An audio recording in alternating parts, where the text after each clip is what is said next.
I came here several times with my father when I was little, but stopped eating here as often after growing up.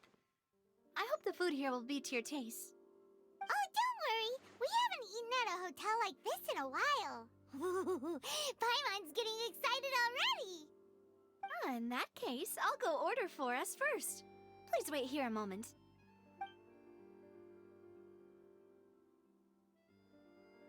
Ooh, everything looks so good. People in Fontaine sure know how to enjoy life. Why, of course. Go ahead, try whatever you like. If the food's good, I'll make a group reservation for the rest of Spina di Rosula next time. And if it's not? Well, then I'll still bring everyone. Albeit with only one dish per table. You, sure have your own way of doing things. Oh, we called this a farewell meal, but we could also treat it like a victory feast, right? We did just win that case after all. Oh, true. Very true. In that case, boss, we'll have another 2 dishes. Huh? Paimon didn't mean that you had to order even more food.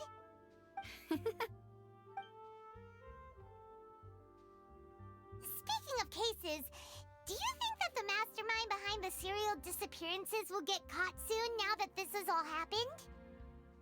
Well, we've certainly taken a big step forward, but I feel that's about it. We know that there's an organization that means to dissolve these young women, but we still don't know what they are really after. If it hadn't happened right in front of us, Paimon wouldn't have ever believed that a person could be dissolved like that. Right? Yet it was because this was such a preposterous notion that the investigation could never really move forward before. Ugh. If only that guy could have finished speaking! We were so close to hearing who was behind it. In such investigations, even the smallest step can seem like a yawning chasm if the trail of clues is cut off. To be honest, I don't have high hopes for any follow-up that the authorities might conduct. It's not that I don't have faith in their ability, it's just that a different perspective is required in some matters. It's easy to guard against and deceive a single narrow perspective. A shift in thinking is required at such times in order to produce a breakthrough, which is exactly why the Spina di Rosula exist. Those highfalutin folk are not all-knowing. That's why we exist. To seep into the cracks where filth falls through, where their watch fails them. That's the kind of problems we solve. Seems Paimon thought things were simpler than they actually are. It's all right. Well, this was supposed to be a farewell meal, so I doubt you have further interest in this business, right? Let's talk about something else. Like, what are your future plans? That's true. We didn't have a chance to speak to her after the trial ended. It didn't really seem like the right time or place to do it anyway. I see. So, your primary objective, which has been foiled so far, was to have a chat with the Hydro Archon. I've heard that there's a long line of people waiting to meet Lady Farina. I suspect you'll be waiting for quite a while, considering that you missed your chance today. Yeah, we've heard that she's super popular here in Fontaine, and that it'll be tough getting any of her time. Well, would you consider some more, unique ways? Perhaps even methods of, let's say, questionable legality? Guess that's Spina di Rosula's boss for you. Chock full of sketchy ideas. Well, what did you have in mind? Well, one way would be to infiltrate a performance troupe at the Opera House, only to abandon your act at the play's climax and ask to speak to her after the performance. I'm sure Lady Farina would be eager to see the ending, and would agree in order to finish watching the play, don't you think? Could you suggest something a little more practical? This plan seems pretty hard to pull off. We'd have to go learn how to act, and acting's really hard. All right, here's another. Find a way to conceal yourselves under her bed, Then wake her up in the dead of night and demand answers. Don't let her go back to sleep until she answers all your questions. I can personally testify that this one works. When I'm sleepy, I'll do anything as long as I can finally get some sleep. That might work, but that's not really the problem. The problem is we don't want to get ourselves arrested. Ah, valid point. I overlooked that part. I was just thinking about leveraging a person's desire for sleep.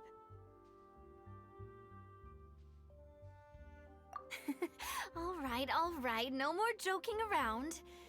Perhaps you could... Oh, I don't know. Cut the line when she's on a break. You did defeat her in court, clearing citizens of hers from false accusations. False accusations she had nearly upheld personally. I imagine that she feels quite ashamed about the whole thing. You mean that if we catch her while she's on a break, she might be too embarrassed to refuse? Oh, that does make some sense. Why don't we give it a try after this meal? You know, strike while the iron is hot and all. Huh? Paimon, did you drink my Fanta? Was this your drink? Sorry about that. Paimon wasn't really paying attention and the cup was right next to Paimon. Would you like to order another? No, it's fine. We're just about done here. Alright. Honestly, Paimon wouldn't recommend Fanta anyway. It tastes kind of salty and icky. Is that so? Huh. Well, in that case, we'll have to blacklist the Fanta here then. If we're all finished eating, then I'll go pay. Yeah, we're stuffed. Thanks for the treat, Navia.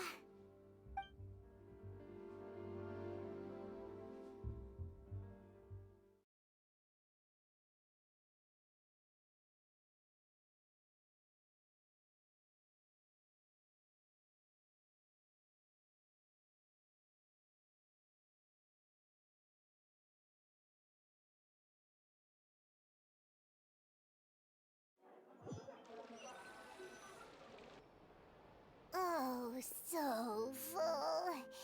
Paimon can barely float anymore. Nah, that would be so... normal. You know, like you. Okay. As for expenses this month, we're left with... Hey, Navia! What are you doing over there? Oh, nothing. It was just a meal, you know? Nothing the Spina di Rosula can't cover. Let's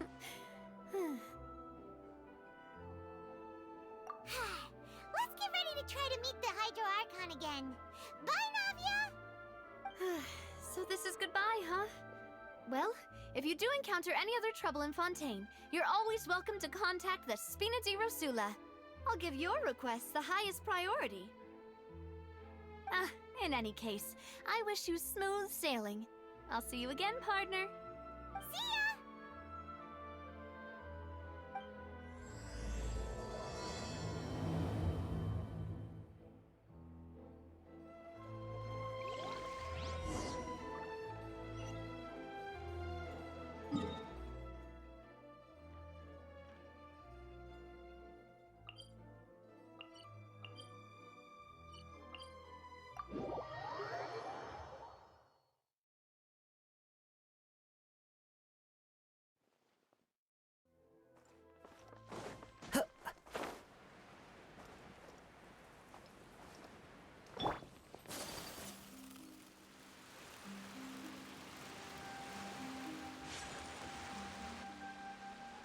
Many people around anymore.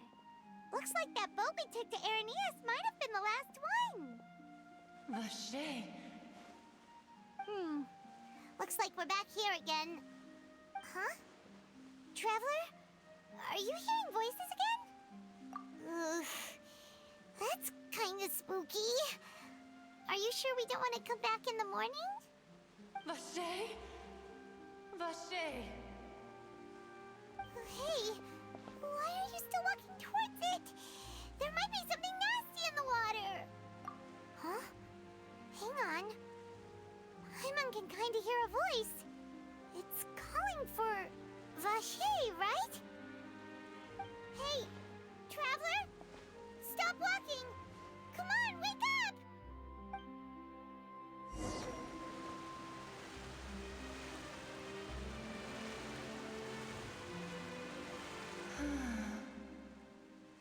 Vache, are you my dear Vache? No, wait. You seem to be someone else. Do you know Vache? Wait. Who am I?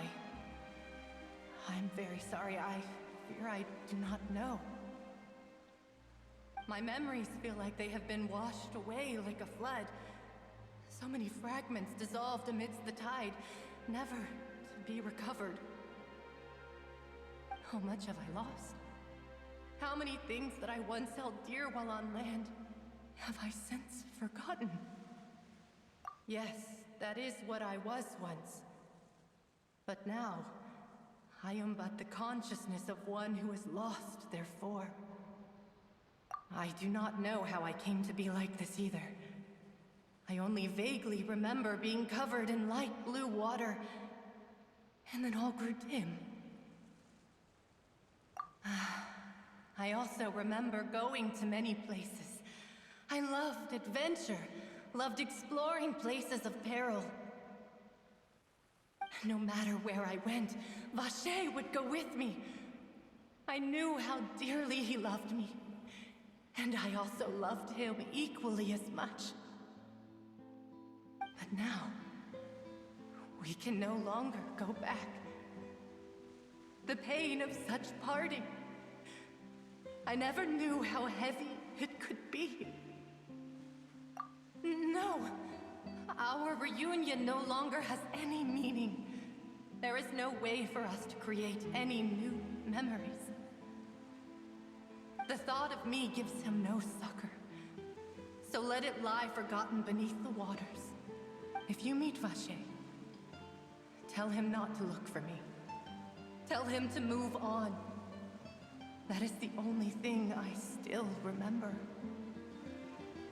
Perhaps that is so. As I was submerged in the waters, losing consciousness, I saw Vache above the surface. His eyes were filled with such sorrow, such longing.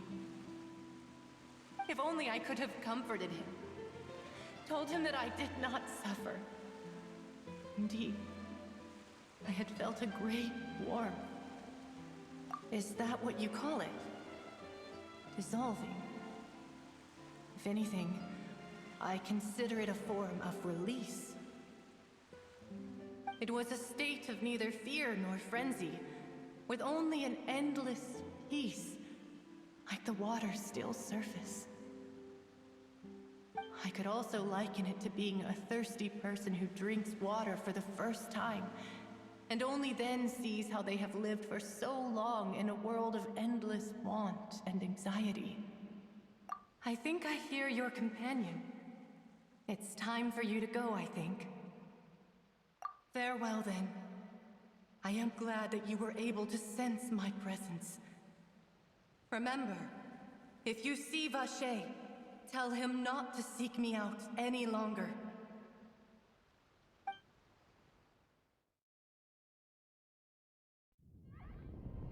Wake up! Come on, hurry!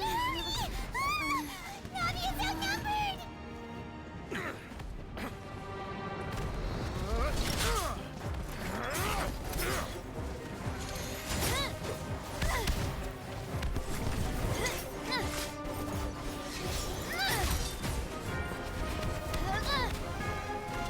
Demoiselle, look out!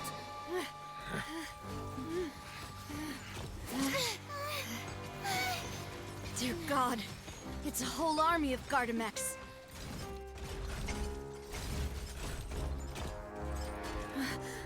Chlorand?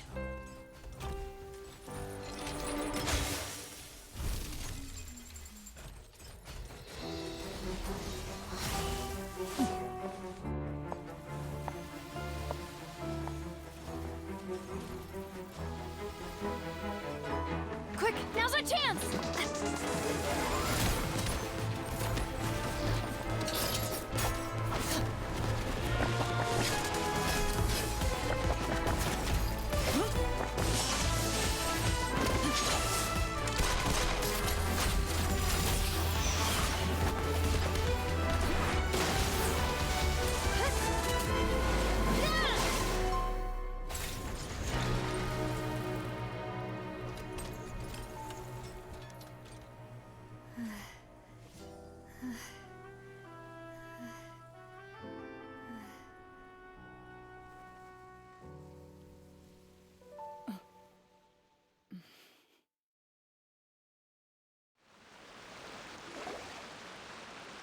I should thank you for lending us your sword there, Clorand. But before I do so, could you explain how you managed to show up here? I followed you. It seemed to me that danger has followed you more closely as of late. I believe that following someone without their knowledge is actually called stalking, is it not? Mr. Callus's last wish was for me to ensure your safety, and I will not betray his trust. He would do the same, were he alive today. Do not speak of my father! Sorry, demoiselle. I was not strong enough. Thank you for your aid, Miss Clorand, but do keep an eye out for your manner of speech. I believe we all wish to avoid unnecessary emotional harm. Sorry, I did not consider your feelings. Whatever. What else do you know? How did you come to the conclusion that I'd be in grave danger? I doubt I know much more than you, but I believe that the mastermind behind the serial disappearances is very powerful. Your performance tonight will almost certainly attract their attention. I'm sure they've known about me. To be honest, I'm shocked it's taken them this long to act against me. And what about these Gardamex? I thought only those associated with the Maison Gardiennage could control them. None of these mecha have serial numbers. I was sure to check a moment ago. They are not the ones used by the authorities to enforce the law. I can only conclude that some powerful or wealthy party must have obtained them via illegal means, deploying them as a private force of sorts. What? Your point being that they're out of Spina di Rosula's league, then? Yes. Be careful, and do not act rashly. I will continue investigating no matter what. We will bring the truth to light. That's my father's true last wish. Regardless, thank you for your help today, Clorand. But if you get any ideas, tell me first. I don't much appreciate being followed. I do not think that they'll strike again anytime soon. So I shall stop following you. Good day, all.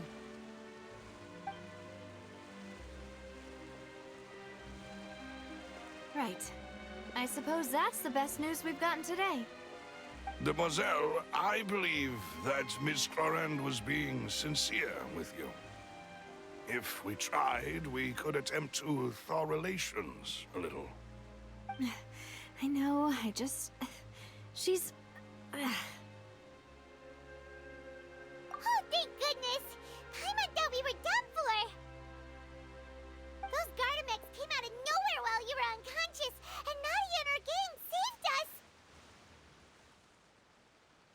Oh, and there was that champion duelist named Clorand who came out to save us too! We got lucky there. Paimon probably couldn't have fought them off otherwise. Oh, come now. Forget all that polite talk. That wasn't really a farewell meal we had back there. Not for me, anyway. In truth, I hope that every meal we have together shall be a victory feast. As such, we're still partners. There's no need to thank me. It will take 50 years for me to match Demoiselle's magnanimity. If it were me, I would have joined the Spina di Rosula on account of her goodwill long ago. All right, you two. That's enough. Actually, Navia, how did you know that we were in danger? You sure did show up in the nick of time. Well, to be honest, you're the one who tipped us off, Paimon. Huh? Really? Paimon contributed somehow? Ooh, Paimon's even more amazing than she thought! Yes, All thanks to you grabbing my drink by mistake. How did that help? After we parted ways, I was on the way back to one of our bases when I suddenly thought of what you said. That the Fanta tasted kind of salty and icky. Fanta only comes in sweet flavors, so how could it have tasted salty? The color of the drink, if I recall, had also been a bit off. So the Fanta had been spiked with water from the primordial sea? Yes. So, if you hadn't drunk that cup for me... Spina di Rosula is preparing the grandest of awards for you as we speak for saving the boss. Huh? Really? I sent people to Hotel de Boer to investigate, but whoever did this left no trace at all. That's when I figured out that you might be in danger, and hurried here as quickly as I could. But why would they go after us too? All we did was defend Linny in court and help clear his name. Ugh, now we're caught up in this mess too, aren't we? Well, you did foil a plan that they were probably pretty proud of, and almost got their name in the process. Speaking of which, did anything strange happen when you drank the primordial seawater? Well, it can't be coincidence that the traveler fainted just now. She said that she heard that voice calling for Vache again. Oh, and this time Paimon heard it too, but it was real faint. Does this situation have to do with the primordial seawater then? Does that mean the primordial seawater raises someone's sensitivity to hydro when it's used on people who are not from Fontaine? That doesn't sound like too much of a bad thing, to be honest. New intel?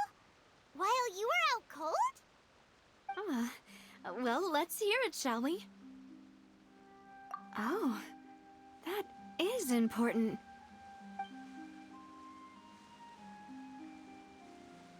Vache. That name doesn't ring a bell. I suppose he hasn't stepped forward as a witness in court lately. Since he saw that young woman dissolve, he was at least at the crime scene. But he never gave testimony or any information regarding people dissolving in the primordial seawater. Yes, thank you. This is very important information indeed. We will continue to investigate. Oh, you mean you'll help us investigate? Well, you did say that our farewell meal didn't really count. That means we're still partners, right? And besides, we're in this now whether we like it or not. You're not gonna let those people who targeted us get off the hook so easily, are you, Traveler? Demoiselle, do try not to look quite so pleased. You are the face of Spina di Rosula, after all. You talk too much. Well, in that case, let's head back to one of our bases, shall we? I'll arrange accommodations for you. We also have some plans to go over, and hopefully we can deepen our bonds as partners. But we'll take that one step at a time, I guess.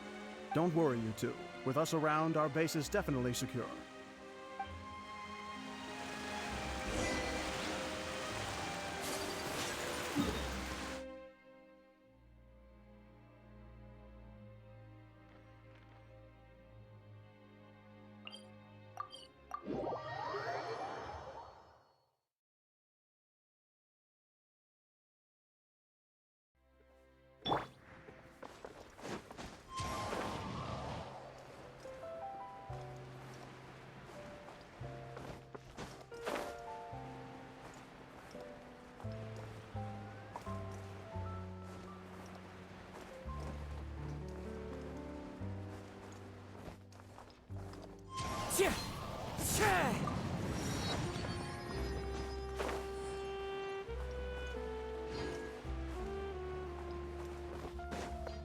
Time to go.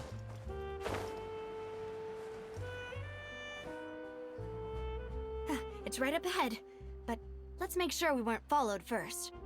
I've been keeping watch, Demoiselle. I haven't spotted anyone suspicious thus far. Very good. But let's not let our guard down for now. I shall find rooms for our respected guests. Thank you, Malus. Now, let's continue, Traveler.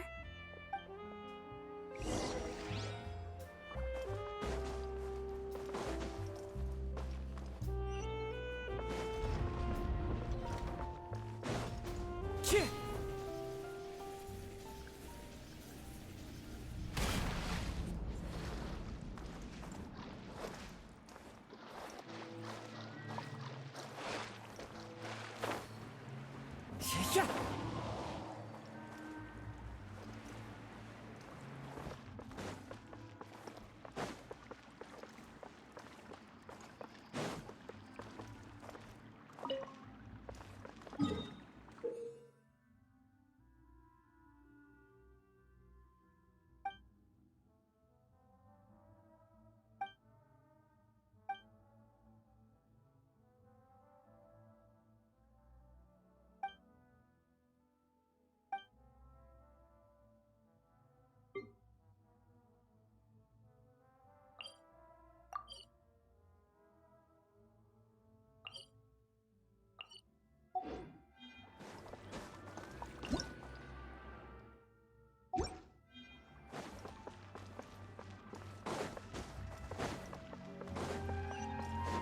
Yeah.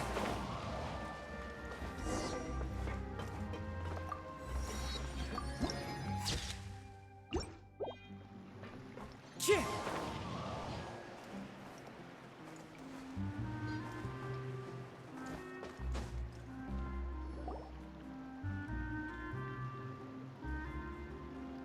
So, this is your base?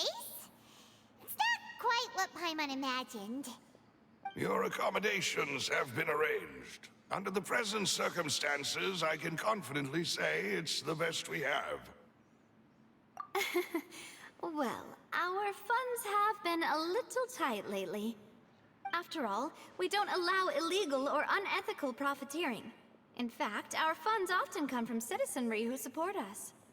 Seems like it's tough times for everyone. But if you have the support of the people, that does sound like it's worth it. To be honest, our financial situation was a lot better back when my father was in charge a few years ago. I'm afraid I'm not quite his equal. Your father... He was the previous boss of Spina di Rosula, right? How did he... Demoiselle, if you'll allow me to explain. No. I'll explain it myself. I suppose I couldn't run from this topic forever. And as partners, this is something I hope they can understand. My father's name is Callus. Yes, the same one they call Callus the Unfaithful in the streets.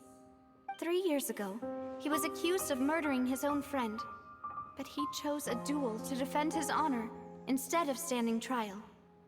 He died in the duelist's ring. Oh no. But I do not believe my father was a murderer. I'm sure he was set up. At the time, I believed that if he only stood trial and was duly investigated, something amiss would crop up and prove his innocence.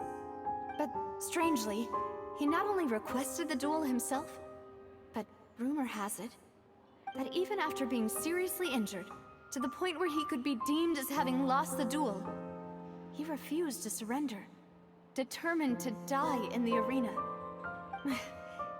3 years later, I still don't understand why he did that. How could he protect his honor if he's dead? If anything, he gave up his chance to defend himself. The closest piece of info I have is that my father had been investigating the serial disappearances case at the time of his death. Ah, so that's why you're so determined to get to the bottom of that case. That's right. I've also tried to investigate the murder my father was implicated in, but I haven't found a single new clue in my countless reviews of the investigation records. However, I believe that if the murder case is related to those behind the disappearances, they must know something. I must know what really happened. Was my father coerced? Framed? Even if he really did kill his friend, I must get to the truth. If only he'd been more open with me when he was still alive. He even hid the fact that my mother died due to complications when giving birth to me. And now, here I am investigating his death. You really are a handful, aren't you, Papa?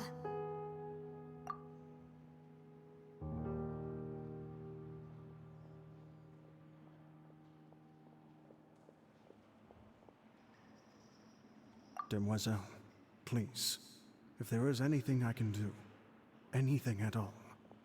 I also will never believe that Master Callus murdered anyone.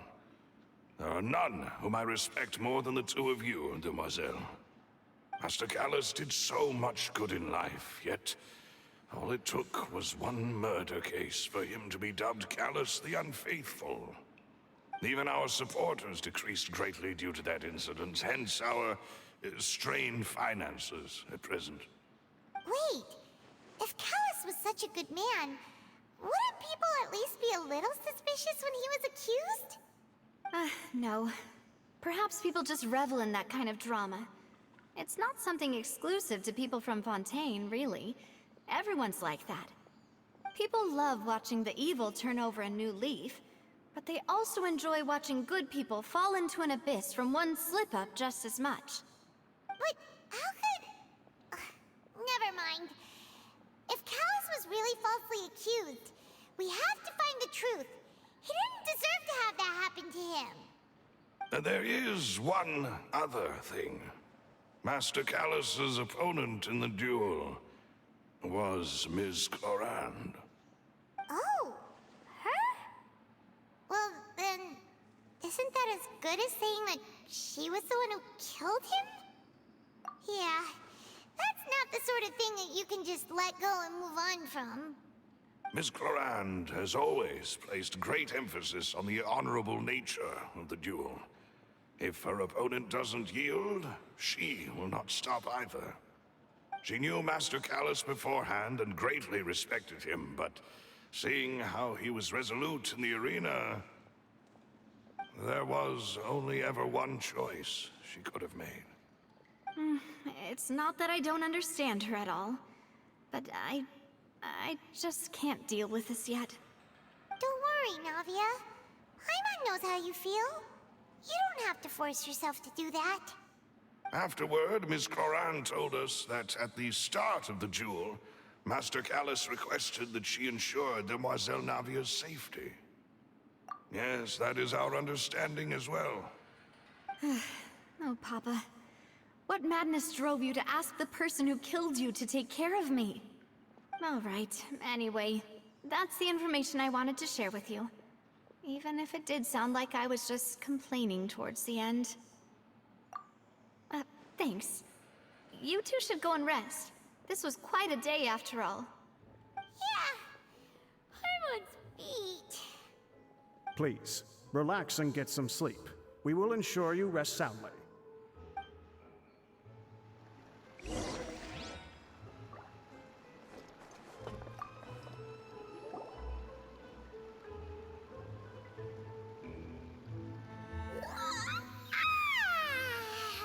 Paimon slept so well. This place feels almost too safe. Huh? Navia? Where did the other two go? I sent them back to Poisson. It's Spina de Rosula's place of origin, and where we have our headquarters. There's not much for them to do here at the moment. Paimon gets the feeling that you're just trying to get them off your back. But never mind that. When did you get back? Were you waiting here the whole time? No, I just returned after going out for a while. I did some investigating yesterday regarding the name Vache. Wait, so you didn't sleep at all?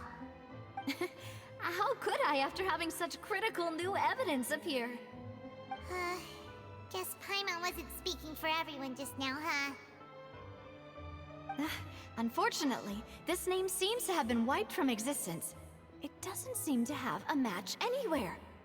I suspect that those behind this have already taken steps to hinder an investigation from this angle. But that does prove that this Vache person is a key witness in the incident. Does that mean we're too late, though? No. There is one ray of hope. One place in Fontaine that they would find almost impossible to threaten, no matter how much they wanted to. And that is the archives kept by Chief Justice Neuvillette. A place where detailed files on all the cases in recent years are kept. If the Oceanette you met is one of the young women who went missing recently, we should be able to find some related information there. So Neuvillette maintains an archive of case files? Whew. Guess that's the hard-working Chief Justice for you. In that case, let's go talk to him, shall we? Aren't you coming along, Navia? Did you get tired? No, it's nothing. Let's go see the Honorable Chief Justice.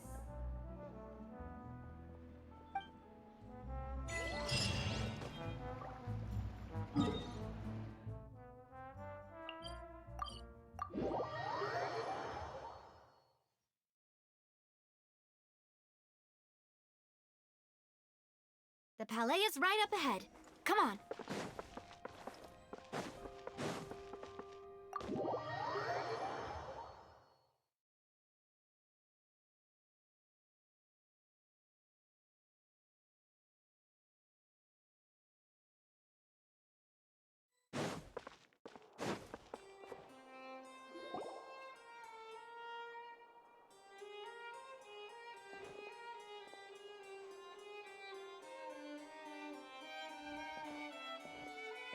Halt! Please state your business here. The Chief Justice is presently occupied with official matters. This place does look pretty heavily guarded. Guess that proves that Nervalet's files are really secure. Hey, don't you recognize us? Huh? Who are you? Just to be clear, I don't care who you are or who you might be related to. Our rules make no exceptions. See? They've got great discipline, too. Yep. Paimon can tell. If you're here just to crack jokes, I can point you towards the exit. Unlike some, we're busy, so please leave if you don't have a reason to be here. No. What I meant to say is, shouldn't you remember us from a few days ago? We were at the trial of the great magician Linny. Oh, yes, I remember. I read about it in the Steambird. You must be Linny's attorneys. It's all coming back to me now. We're here today to report and archive some information on a follow-up case. Huh. Is that even a thing? Of course. Don't worry. We're here on official business. You can trust us. All right then, I'll let you through. The Chief Justice is just inside. Thanks so much.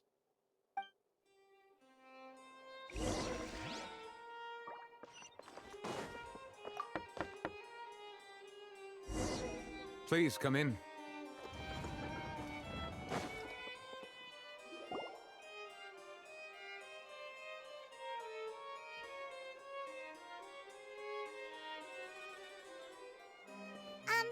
Sorry to barge in, Monsieur Nervalet. We only lied to get in because we didn't know any other way. It's all right. Please let me know how I may be of assistance to you. So you're not mad at us? We're looking for a man called Vacher. He may have been an eyewitness in the serial disappearances case. If we can find him, we may be able to unearth some key information on the case. Ah, I see. In that case, please wait here a moment while I browse through the files.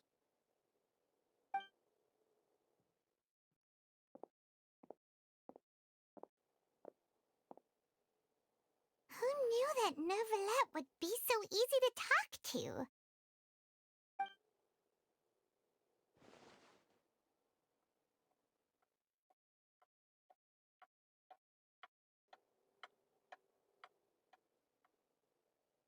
Unfortunately, I'm quite certain that no one by the name of Vacher has been involved in any case, criminal or civil, in the past several years.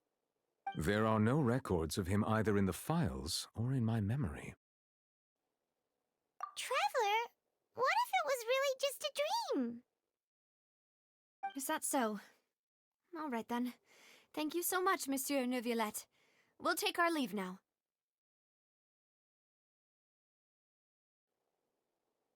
Ahem.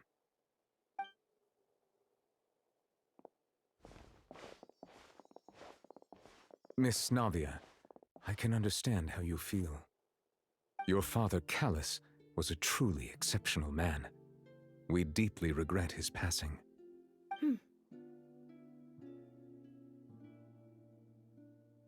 And what are you trying to say, Monsieur Neuvillette? Are you trying to console me? Extend your sympathy? Or just express some tendril of regret? No. You are not trying to do any of that. I can hear it in your voice. There's no emotion behind your words. You only said those things because you felt like you should.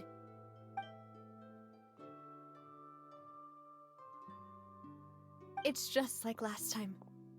After my father took his place in the duelist ring, I pushed through the guards to talk to you as a last resort. You even told me then that you thought there was something fishy with the case, yet you still allowed the duel to go ahead. In your eyes, the value of a human life is nothing compared to those cold laws you hold so dear.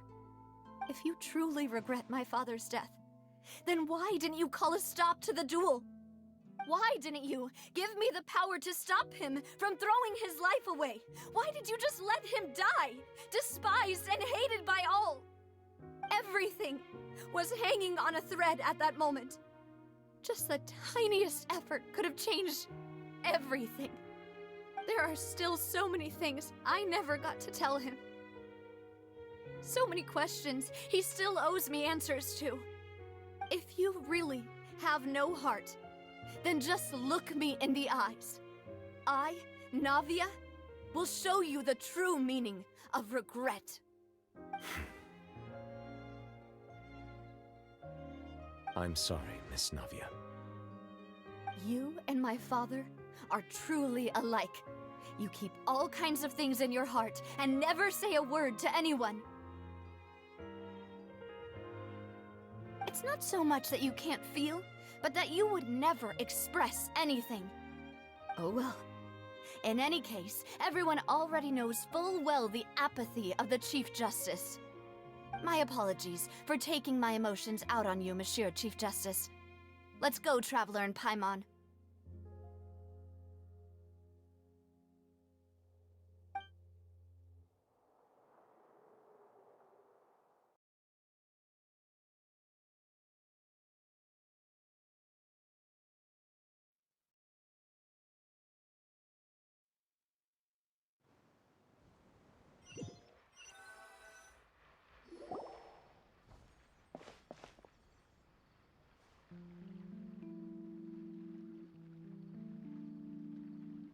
Navia, are you okay? I'm fine. Rain. It's raining. You're right. Wasn't it still sunny when we went into the building? And there shouldn't be any active trials today. How strange.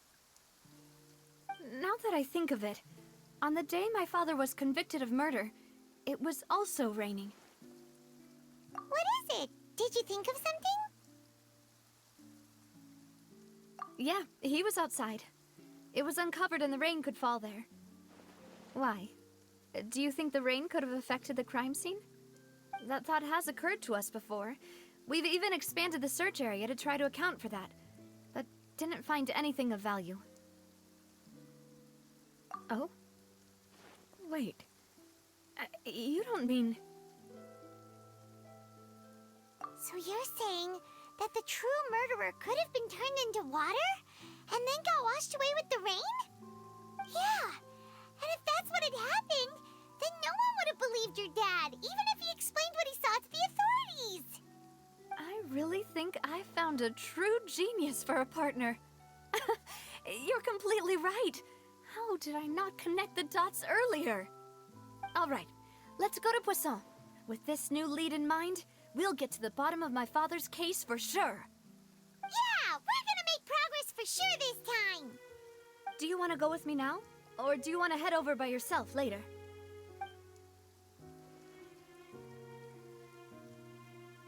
Great. Let's go then.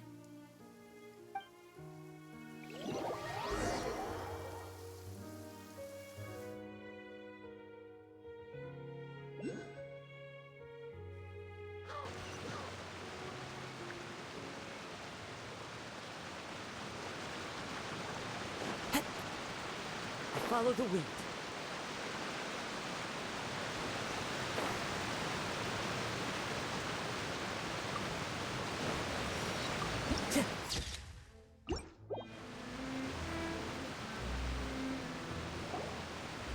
Whoa!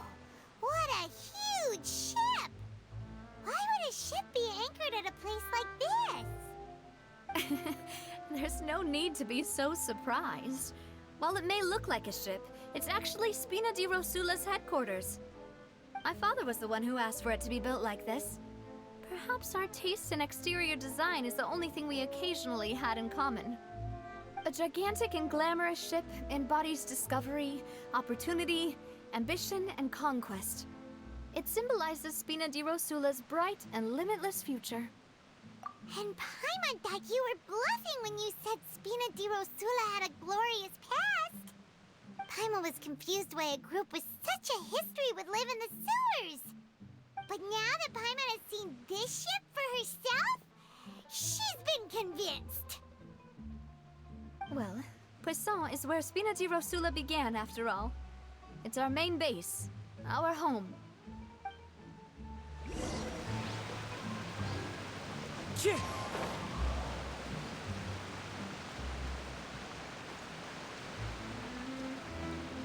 Chih!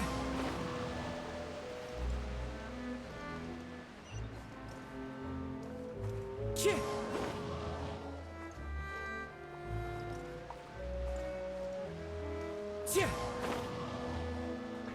Chih! Time to go.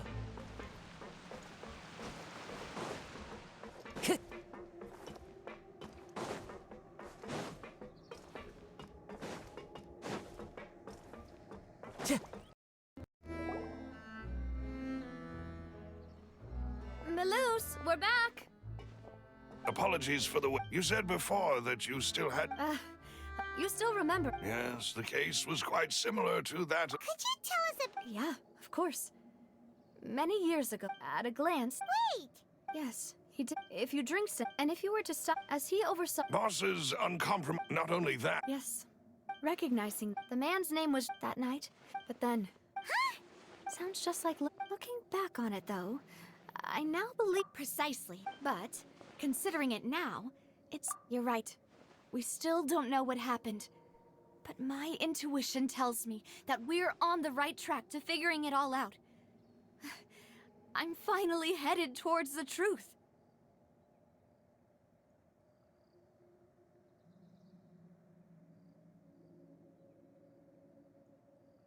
Jacques was an empathetic man who was infinitely remorseful for his past actions. It's unlikely that he turned on Boss with zero warning.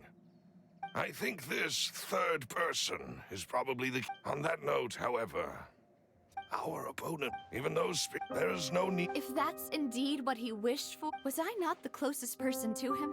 What was the point of him dying without sharing any of the secrets he knew? Did he manage to protect anything? Synth is still here. Callus the Unfaithful is still his epithet. And Spina di Rosula is barely getting by. Nothing has changed. Did he think I'd just accept his meaningless death and live out my life just as meaninglessly? I've never accepted that, ever. Not since that day, and certainly not now. I want to find out the real answer for everyone's sake. For the missing girls, for the victims, and for myself. Davia? This is indeed the best moment to act. Your partner appears to be quite reliable, and more importantly, Demoiselle, I think you're also ready to take this on. So you do know something else, Maloose? Yes, I do. In fact, even before that banquet, Boss already knew of the connection between Synth and the serial disappearances case. But what drove all the tensions to the boiling point was the revelation that you, Demoiselle, had been selected as the next target to disappear. What? Boss also didn't tell you that he had been diagnosed with a rare illness. The doctors told him that he had no more than 5 years left to live. And the serial disappearances case caused him great anxiety. 5 years was nowhere near enough time to resolve this long-standing conflict. But once he passed away, all the danger would pass on to you. Knowing all of this, he decided to use one final intimidation tactic before his death. He claimed to have already gotten his hands on some key incriminating evidence for the other side, and even told some members of Spina di Rosula about the details. But as long as you remained safe, he would not share the evidence with the public. If something were to happen to you, then he and all those he told would immediately expose all they knew about Synth and the disappeared victims. Right, so nobody would be able to get off scot-free. As we've seen, Boss's tactic has worked. Even though Boss has been gone for a long time, the other side has not tried to take Demoiselle's life. No, I don't believe it. He never appeared to look sick to me. No father wants their daughter to see them weak and haggard, especially someone as proud as Boss. To him, dying in a duel and suffering lasting dishonor as the unfaithful were still far preferable than losing face in front of his daughter. So he chose to die in silence, so that he could protect me. I'm afraid you're not understanding this correctly, Demoiselle. What Boss wanted to hand to you was not a parasol, but a sword. If Boss's spirit could hear you telling me that you want to find the answer for the sake of everyone involved, I'm sure he'd be extremely proud. That fool. Couldn't he have just given it to me straight? No. He might have set up everything precisely because he never thought I'd be able to understand him.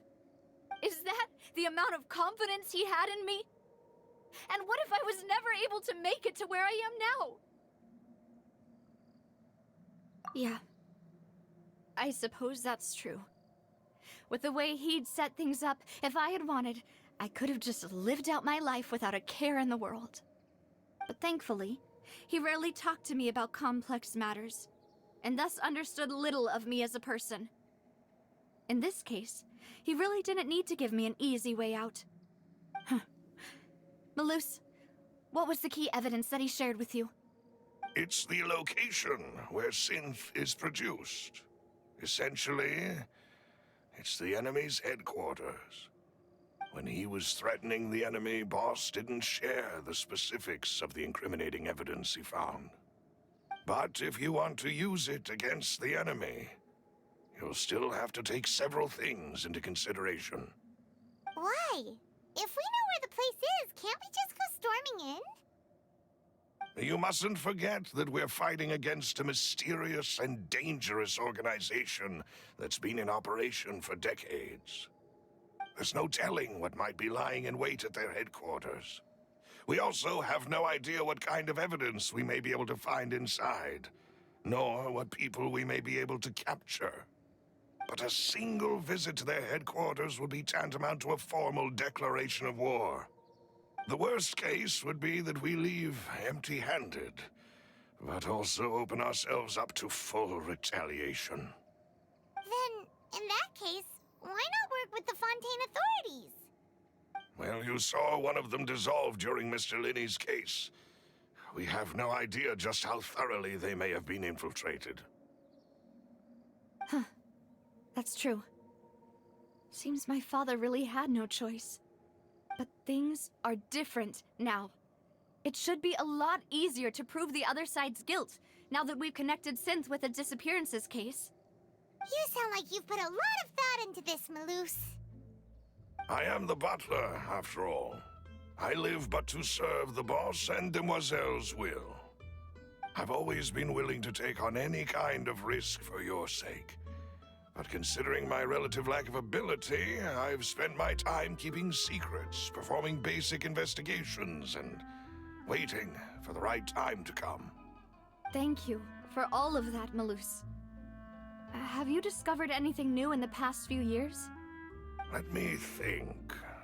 One conclusion I came to is that the enemy must be quite familiar with Spina di Rosula, or at least have an informant planted here. When I announced orders to the organization's members on Demoiselle's behalf, I used to deliberately keep a few people in the dark and observe the reactions of the synth vendors. If the vendors didn't change their plans, then the individuals informed of our orders must be innocent.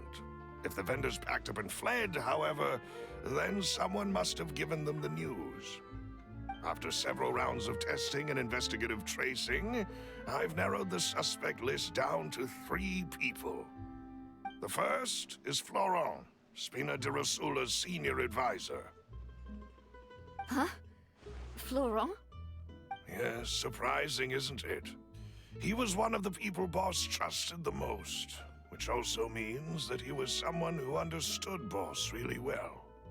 Thanks to his position within Boss's innermost circle, he always knew our upcoming plans and could thus avoid capture this whole time.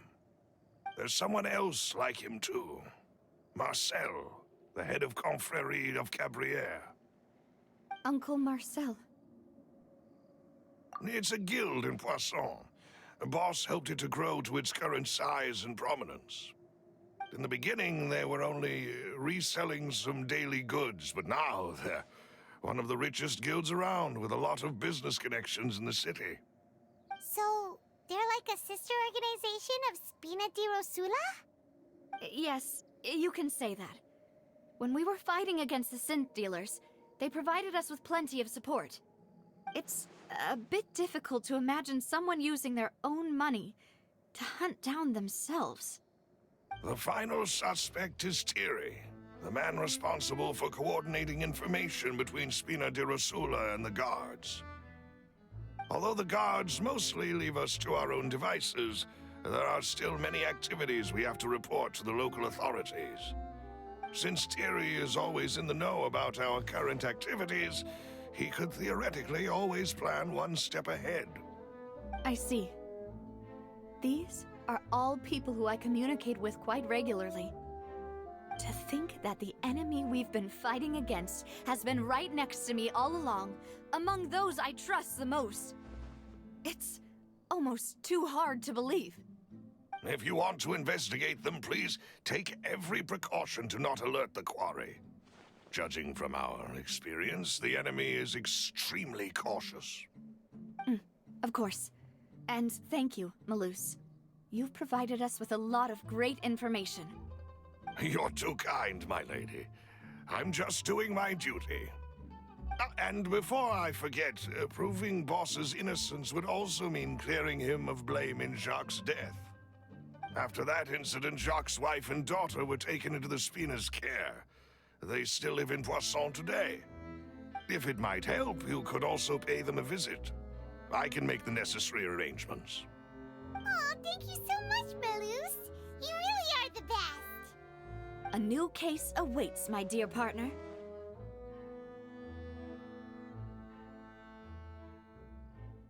I hope we can work together to uncover the truth and end this case once and for all.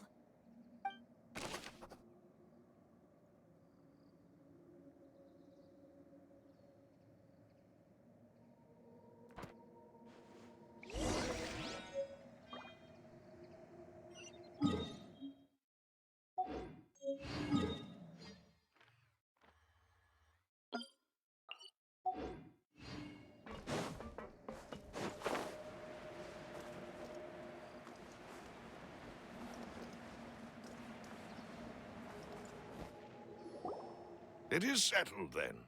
Please excuse me, and enjoy your conversation at your leisure. Thank you for arranging everything for us, Malus. Excuse me, miss. Do you need anything from us? Oh, Hey, Navia's all quiet. This isn't like her at all. I'm sorry that I only came to visit after all this time. After what happened, I didn't know how I was supposed to face the two of you. Ah, if it's about that, there's no need to apologize. After my husband died, Spina di Rosula sent us a lot of mora and support. I understood your guilt and apology to be genuine. But aren't all of those things nothing compared to the loss of Jacques? I can understand the kind of pain that comes with losing a father so needlessly. You don't understand at all. I didn't know how to face you, because I didn't know what I could possibly bring as a consolation gift.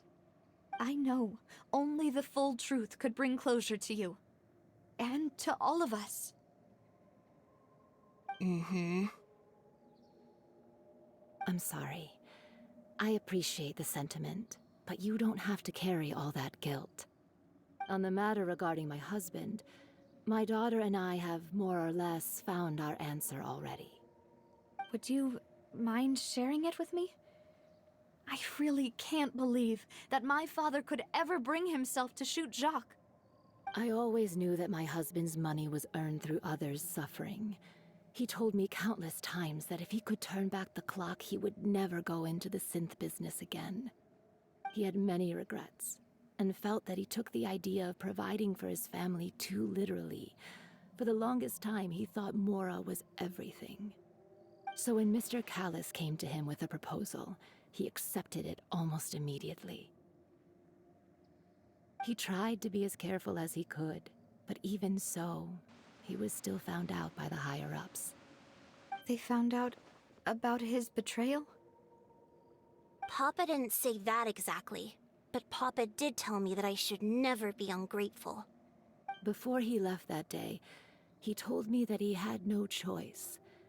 It was only later that I realized it was his final farewell to the two of us. I don't know that for sure, but you could say that's the conclusion I eventually came to. Which is why I'm the one who should feel guilty. Callis had always taken great care of us, both when he was still alive and after he passed away. Even if he fired the shot that killed my husband, it was likely in self-defense. It is impossible for me to hate him for what he had done. But Mama, why is Papa still the bad guy if he did the right thing? Papa always wanted to be a good man, so why did he have to do a bad thing in the end? Well, things aren't always as they seem. You still feel like your papa was a good man, right? Yeah, Papa was a really good man. The best in the whole world. Then you should hold on to that. If a good man had to do a bad thing, then he must have had his reasons. Regardless of whether he left you a parasol or a sword. He must have done so to give you a better life. Oh. Thank you for everything you've told me. I will definitely find the truth. The current state of things is not something I'm willing to just sit back and accept. Thank you. I'm very grateful to hear this from you. Even though your personality is quite different from your father's, your determination when you speak is really similar. You really think so? That's the first time anyone said that to me.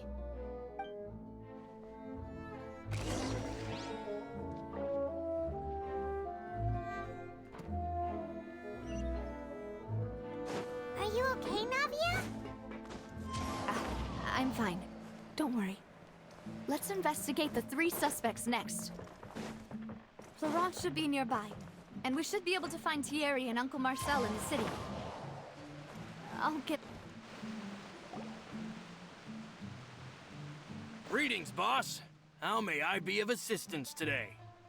I'm sure you've heard about what happened at the Opera House?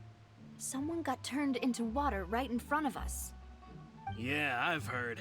With something that dramatic, I'm sure journalists will milk it for all it's worth. And it'll be all the talk for the next several weeks. It also reminded me, on the day that the incident happened with my father, it was raining outside, and we found some clothes left at the scene. After my partner here put the dots together for me, I feel like we should try to reopen his case. Can you do me a favor and try to recall what happened that night? Let me think. Mr. Callus was feeling pretty upbeat that day. So he was drinking and bantering away with us at the table. After that, he told us that he wanted to go get some fresh air. So we let him go without thinking much of it. Who knew that we would hear 2 gunshots ring out right after? My first reaction was that Mr. Callus's life was in danger. So I grabbed my holster and made a mad dash toward the scene. But when I got there, it was already too late. Mr. Callus was standing over a dead body with a gun in his hands. All we could do was look back and forth at each other, not knowing what to say. So you also remember 2 gunshots then? Indeed. The guard said that the first shot didn't hit anyone, while the second killed Jacques. But I've never really bought that explanation. Reason being, Mr. Callus had left his gun on the table. I even made sure to confirm that before running to the scene. But according to the guards, that doesn't mean he couldn't have had other guns on his person. About the clothes left at the scene that you mentioned, do you think there was a third person there who was turned into water? At least from our perspective, my father had no reason to kill. So he would also have no reason to bring an extra gun with him. The gun he was holding probably belonged to Jacques, or a third person on the scene. Yeah, that makes a lot of sense. So you're saying Mr. Callus ended up with the gun because he seized it from one of the other guys? But hold on. If that's what had happened, then why didn't he share the truth with any of us? He didn't even want to face the Oratrice machine, and chose instead to prove his honor in a duel. Did he lose all faith in the courts after seeing someone dissolve right in front of his eyes? About that, Malus told me a thing or two. So, I think I can understand why he committed to the duel. I'll tell you everything once the whole truth has been revealed. I understand. Then, I'll leave Mr. Callus's honor in your hands, boss. And if I may just say one more thing. The whole Callus the Unfaithful epithet has been a thorn in my side since the day it was invented. Many people have laughed at me for still calling him Mr. Callus, even after so many years have passed. But it was Mr. Callus's trust that allowed me to rise through the ranks of Spina di Rosula and live the life I lead today. No matter what others might say, he'll always be the man I respect the most. And he'll always be my boss. Don't worry. I will definitely find the truth. You and all our other comrades at the Spina deserve to know the truth as well.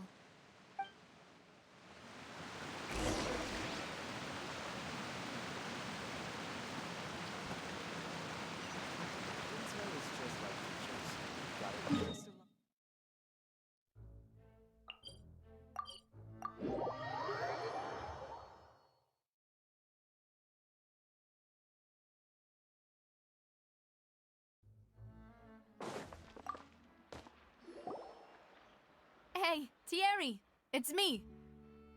Oh, now, what brings you here, Miss Navia? I've heard that you made quite the name for yourself at the Opera House. Oh, so you've got news of that already. Oh, okay. Hey, I'm also a member of the Guards, you know. The way you make it sound, people would think I was sent off to Poisson because I had done something wrong. Are you sure there isn't a little bit of truth in that? Under normal circumstances, shouldn't you have been called back to the city already? I mean, where I work is really up to me. Let's just say I enjoy the ambiance of Poisson. Callus did a fantastic job running the town, building Spina di Rosula from the ground up and clearing many obstructions in my way. It would be next to impossible for me to find a similarly easy but high-paying job in the city. Anyway, enough chit-chat. Are these 2 friends of yours? You, here for some formal business? Yes. These 2 are my partners. What happened at the Opera House made us realize that Linny's case and my father's may be related. We're trying to reinvestigate the details of my father's old case. Ah, I get it. You think there might be more to the case now that we know people can be dissolved into water, right? I was also flabbergasted when I first heard of it. If you want to go through the original files from your father's case, I can help you look for them. That'd be much appreciated. Thank you. Actually, I have another question. Do you have the authority to dispatch Gardamex? Of course. Without them, I couldn't possibly handle Poisson on my own. Why do you ask? We definitely can't use them to forcefully get more evidence for your father's case. Well, you see, just recently, we were attacked by a horde of unnumbered Gardamex in the city. So, if you hypothetically wanted to do something against me, all you would need to do is get rid of the mecha serial numbers and send them after me. Then you think too highly of my abilities. Dispatching mecha is very different from controlling them. If I had to make an analogy, when you order a dish, the chef will make it for you. You can ask the chef to cook, but not to massage your shoulders or carry your baggage. If you try to make unreasonable demands, the chef would just think you're out of your mind and ignore you completely. The same goes for me and my Gardamex. Removing a serial number is also not as easy as you might think. There are a lot of complex steps to it, and it's almost impossible to keep it a secret. So I can promise you, those mecha were definitely private units. They're certainly not cheap. So, whoever their owner is must be super rich, powerful, or both. Now that you mention it, though, being in the synth business would definitely be profitable enough to afford this. Oh, then you're officially in the clear, Thierry. Oh, well, thank you for the vote of confidence, Navia. Jokes aside, I'd like to wish you all the best with your investigation. I'll be staying in the city for a little while, so just come find me if you need any support from the guards.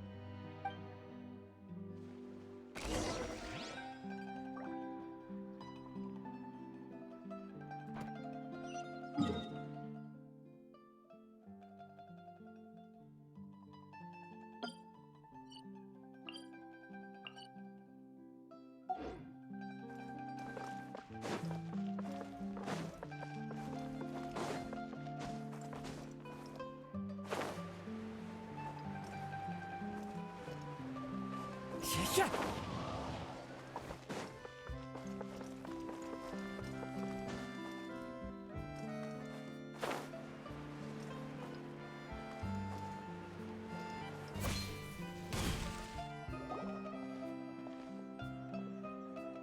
Hello. How may I help you? I'm here to see Marcel.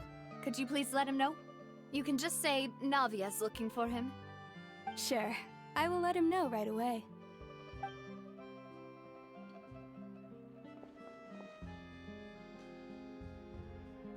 Navia, hello. Sorry to keep you waiting.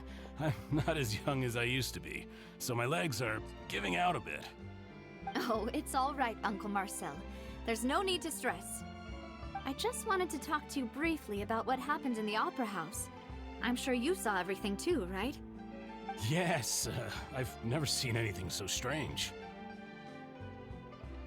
Oh, you were at the Opera House too? That's right. I went there with Navia to see the magic show. Who knew it would turn into a whole murder mystery? I also witnessed your marvelous sleuthing work. Quite impressive. To beat the Hydro Archon at her own game on her own turf, I can already imagine everyone in Fontaine discussing your exploits over a few glasses of wine. Oh, Paimon doesn't want to become the talk of drunkards. Apologies. It's just how Fontaine is as a nation. Everyone loves drama and theatrics. Uncle Marcel, you've also noticed that other thing, right? The fact that humans can dissolve in water? Yes, I was reminded of your father's case right away. Is that what you're investigating now? Exactly. I still don't have much solid proof, but I can sense that the other side has already begun to act. Oh, and what makes you say that? We were attacked on Araneus by some unnumbered Gardamex. And there was also an attempt to get me to drink water from the primordial sea. If not for the vigilance of my partner, I probably wouldn't even be here talking to you right now. Oh, you're giving us too much credit. Wasn't it you who protected us? Alas, it seems things are heating up again. The peace that Callus sought so dearly will soon become a thing of the past. But rest assured, Navia, Poisson will always remain a safe haven for you. If you're scared, you can always return there. If anyone dares to lay their hands on you there, the Confrérie of Cabriere will use its funds to the last Mora to bring them to justice. Thank you, Uncle Marcel. But I don't intend to go into hiding. I'm going to strike while the iron's hot. Do you have any new thoughts on my father's case? About that. Sorry, my age is catching up with me, so it'll take me a while to recall my memory.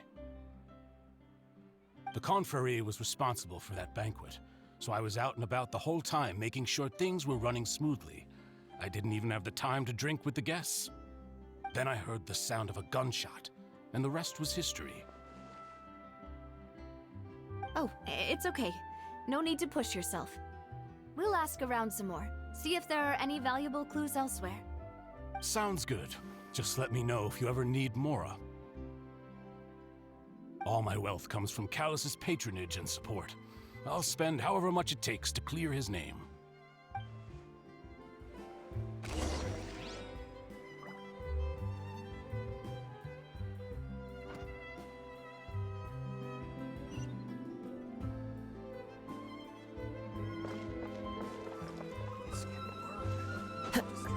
Follow the wind. We've talked to all three suspects, purely based on their conversations with me. None of them sounded particularly suspicious. I suppose that's to be expected, though. If a single conversation's all that's needed to find them out, then my father wouldn't have needed to investigate the case for so many years. Anyway, even though we didn't make a breakthrough, let's still compile what we were able to find. But where should we start? Ah, you're right! Florent mentioned that Callus probably only ended up with the gun because of circumstance. That makes sense. According to Jacques' family members, he already told them that he had been discovered, and that he had no choice before he left home that day. If I had to guess, he probably received an order from the synth boss to kill my father. Had he refused, he and his family's lives would have been forfeit. So, Jacques fired the first shot? Oh? And why is that? Ooh, that's a good point. Jacques probably already knew that he was just being used as a tool for murder. And once he had completed his mission, he'd be of no more use to his boss. So, what would make more sense from his perspective would be to turn his back on the Order and seek protection from my father. Makes sense. But without evidence, that's still just a theory. Besides Jacques, the attack from the Gardamex has been bothering me quite a bit as well. It's obvious that our enemy has become more antsy after the secret of the primordial seawater was revealed. Do you think he knew, even then, that we'd follow this lead to the end? Given everything that's happened since, it's quite possible. But who among the three suspects would have the ability to control privately owned Gardamex?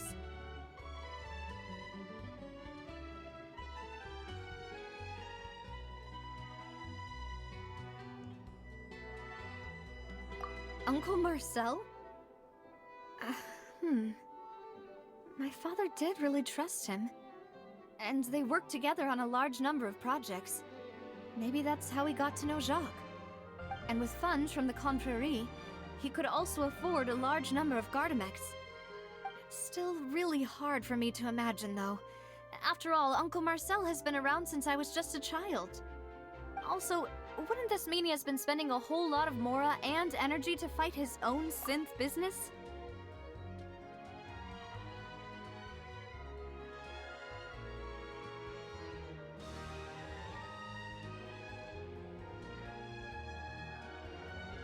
Thierry, you say? Huh. It is possible that he's figured out a way to convert the Gardamex for personal use.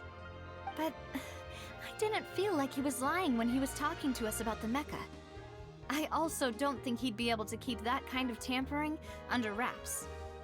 Yeah, had he actually tampered with the mecha, we'd be able to prove it with a simple check of the guard's inventory.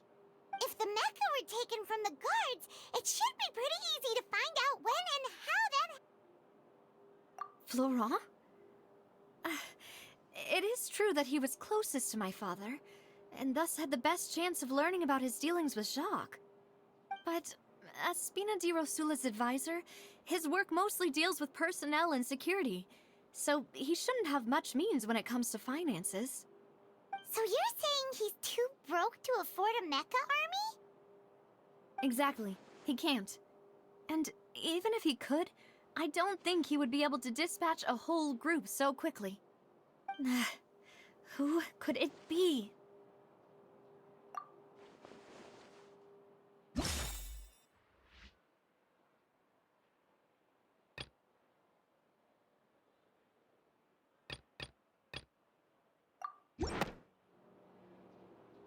You know, if you think everything through, Uncle Marcel is indeed the most suspicious of them all.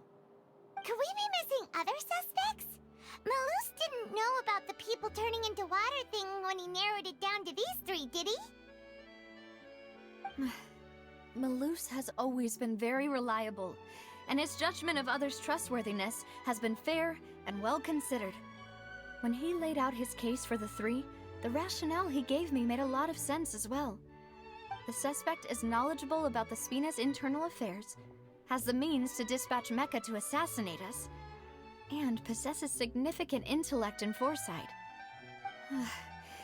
Even if I don't want to believe it, I'm starting to see how things could all tie back to Uncle Marcel. Well, we still have another trump card on top of all the theorizing and speculating. Yes, Malus did say that charging straight in there would be extremely risky, but we don't have any other options right now.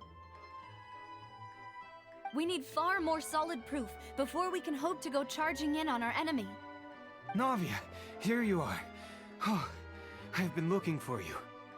Huh? Aren't you the guy from the guards? Did something happen? Yeah. News came from Irenaeus just after you left. We've got another trial on our hands. Wasn't that place built specifically for holding trials?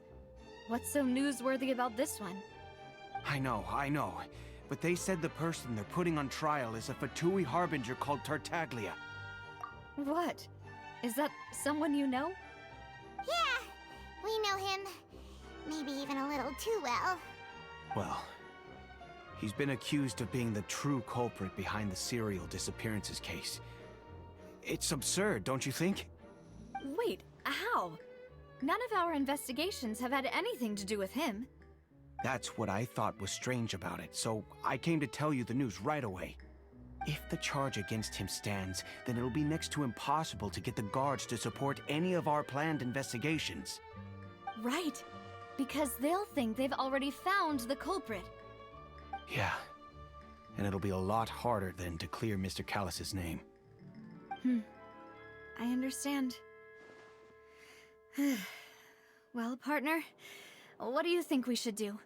We still haven't found any conclusive evidence. Huh? Split up? What do you mean?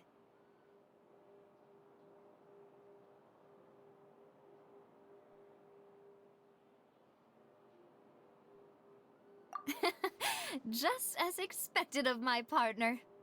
Since this is a trial about the serial disappearances case, the culprit's attention will be focused on Irenaeus, leaving his home base wide open. You're right. This is our best opportunity. All right then, let's do this. I'll stall them at the Opera House and charge Marcel as the true culprit. I won't have any chance of making that charge stick, though, unless we find more evidence. It'll be up to you to make it back in time and hand the decisive evidence to me. We'll help you, just like you helped us in Linny's trial. Demoiselle, please allow us to accompany you. I'm ready. Ah, Malou, Silver. When did you two get here? We heard that you'll be leaving Poisson and figured that you might require our assistance. It's our hope that your confidence will be bolstered with the two of us by your side. Thank you so much. Then, let's make haste for Irenaeus. Paimon, Traveler, I'll see you at the Opera House. See you then!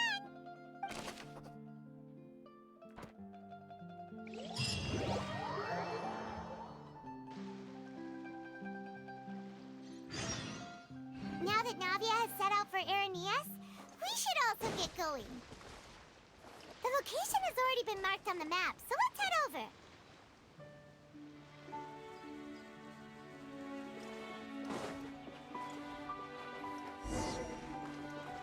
Huh. According to Malou's info, the synth production base is underwater. Let's go and try to find the entrance.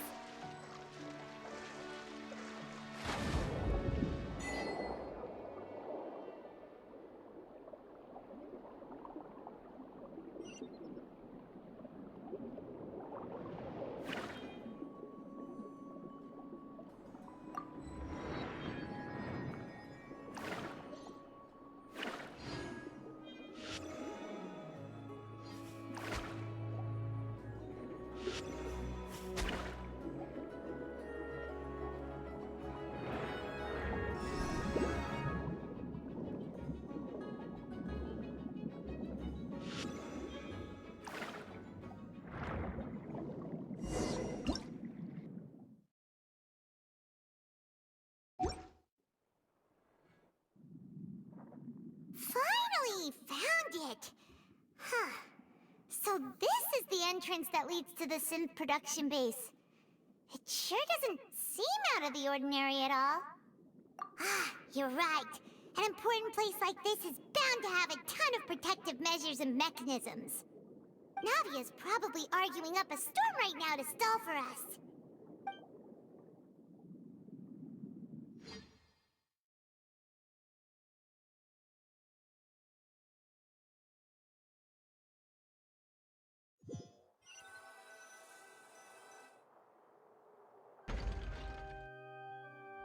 It would appear that I must repeat my question again, Mr. Tartaglia.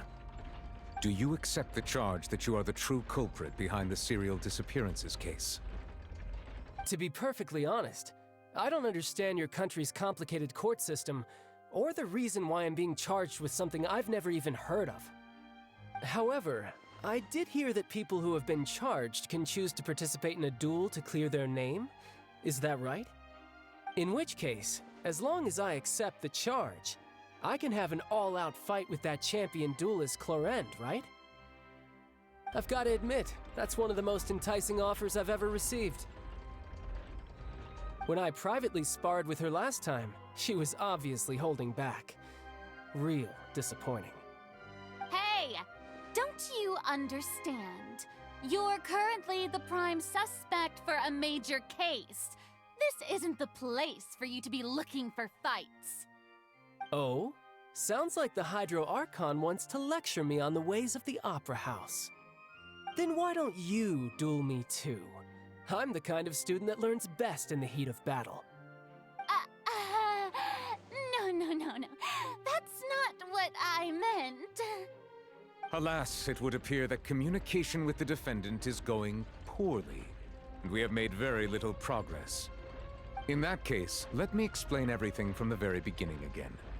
The goal of this trial is to determine the culprit behind the serial disappearances case. That case had nothing to do with him. You've got the wrong man. Huh? What's going on? Why is she interjecting again? I told you it couldn't be one of the Fatui Harbingers. Miss Navia, this is the second time you've interrupted the court proceedings. I only tolerated your behavior last time because you were able to provide the court with a key eyewitness. But that was an exception rather than standard court protocol. I can very well charge you with contempt of court for your interjections. Oh, please. Did you ever think I had any respect for this place's pointless theatrics? We can put that discussion aside for now. I'm not here to argue with you. I'm here to charge the true culprit behind the serial disappearances case. And if my charges prove true, then Tartaglia here will be proven innocent by default, correct? Oh, a young lady has charged in and offered to clear my name. How fascinating.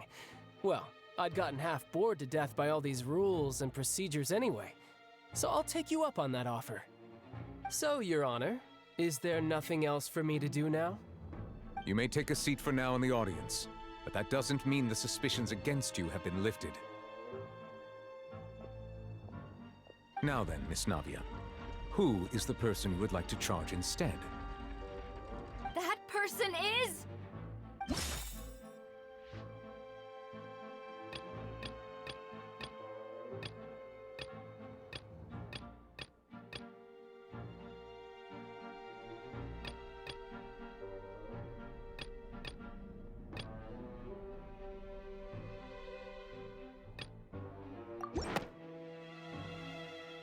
Marcel, the head of Confrérie of Cabrières! Huh? What confrérie? Never heard of them in my life. I've heard of them, but weren't they Spina di Rosula's sister organization? Oh, is this going to be a friends to enemies type situation? Please let me remind you, Miss Navia, that charging someone is an incredibly serious matter. Committing to the charge also means taking on the legal responsibilities associated with it. And if the charge fails, depending on the circumstances, you may also be charged with the crime of making a false accusation. Knowing this, do you still wish to charge this man? Yes, I do. In that case, I declare the charge to be valid. Miss Navia and attorneys, please take your places on the court. Members of the guards, please contact Mr. Marcel right away so that he may stand trial.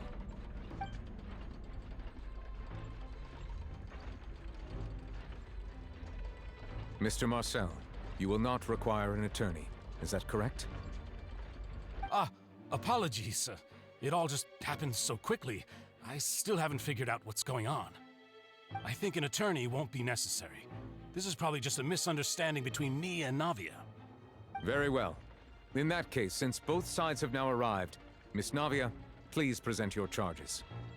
I would like to take everyone back to 3 years ago, to the case of Callus the Unfaithful. Only through elucidating what really happened in that case can we connect all the dots for the serial disappearances case. Navia, do you really think that I was the one who killed your father? Come on, why would I do that? Callus was my benefactor, and remember both you and I only ran to the scene when we heard the sound of a gun. If that's enough to make me a suspect, wouldn't that make everyone at that banquet a suspect as well? I think there's no point in getting into the specifics right now.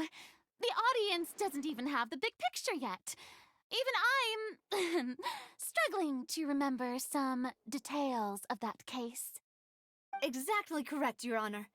I must refresh everyone's memory about that case before I can explain my charge and reasoning. I see. In which case, I will recount the findings about that case as originally recorded by Maison Gardiennage.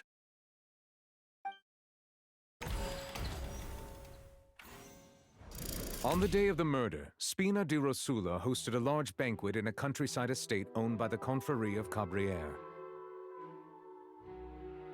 During the banquet, all attending guests heard 2 gunshots from the courtyard. When the guests arrived at the scene, they found the primary suspect, Callus, holding a gun, while his acquaintance, Jacques, lay dead from a gunshot wound. The guards' investigation did not recover any other firearms from the scene. As a result, they concluded that the suspect's first shot must have missed, while the second must have taken Jacques' life. The suspect did not dispute this conclusion, and also declined to defend himself in court. Instead, he chose to prove his innocence through a duel. Callus was defeated by champion duelist Clarande in the ensuing duel, and soon succumbed to the injuries. These are the known facts about the case. The one with the motive to kill was Jacques, not my father. And even so, Jacques still had no reason to pull the trigger. In truth, the third person shot Jacques first. and was shot in turn by my father when my father seized the gun from him. After that, the true culprit turned the third person into water, erasing all traces of him from the scene. Thank you for the summary, Your Honor. Of course, the guard's conclusion appeared quite sensible to us at the time. However, we should revisit the case now that we've gained new information about the abilities of water from the primordial sea.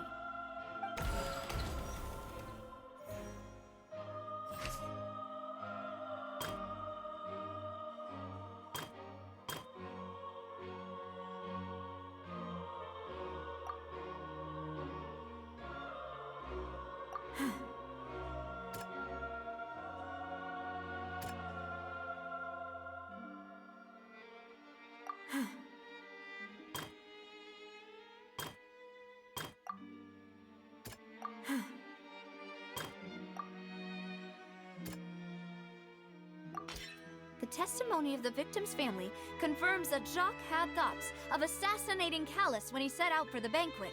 However, in the end, he reconsidered, and instead shared everything with Callus, hoping to seek the latter's protection. Unfortunately for Jacques, the true culprit had already considered this possibility, and had sent out another assassin.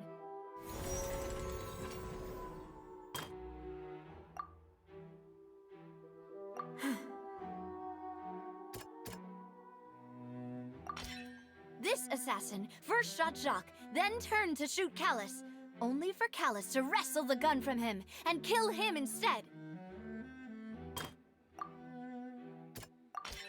A pile of clothing was found at the scene. The guards once believed they were used by Jacques as a costume to disguise himself. But now, it is clear that the clothes were proof that there was a third person at the scene, and that they were turned into water after committing the murder. Since it was raining that day, the culprit was confident that they could use the rain to wash away all traces of their dissolved accomplice. Realizing this, the true culprit caused the hired assassin to dissolve into water, leading everyone to believe Callus was responsible for Jacques' murder. This is the true version of events.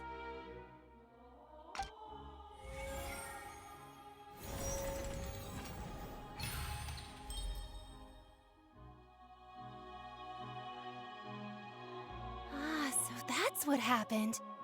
Wait, you're telling me something as dangerous as water from the primordial sea has been used for all these years? What a great theory. It also explains Callus's and Jacques' respective motives. I guess they didn't shoot each other after all. Mr. Marcel, you are the one being charged with the crime. You should provide a rebuttal if you wish to prove your innocence. Ah, but I think I agree with everything Navia just said. In fact, there was nothing in her speech that directly implicated me. Then, may I ask some questions? In my opinion, we primarily need to determine two things. One, do you have the evidence to back up your claims? I'm afraid not. At least not at this very moment. Boo! If you don't have any evidence, you should just go home!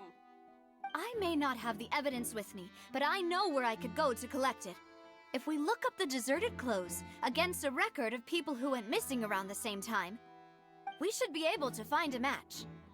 Considering the serial disappearances case, the guards probably kept careful records of all missing persons from around that time, regardless of age or gender.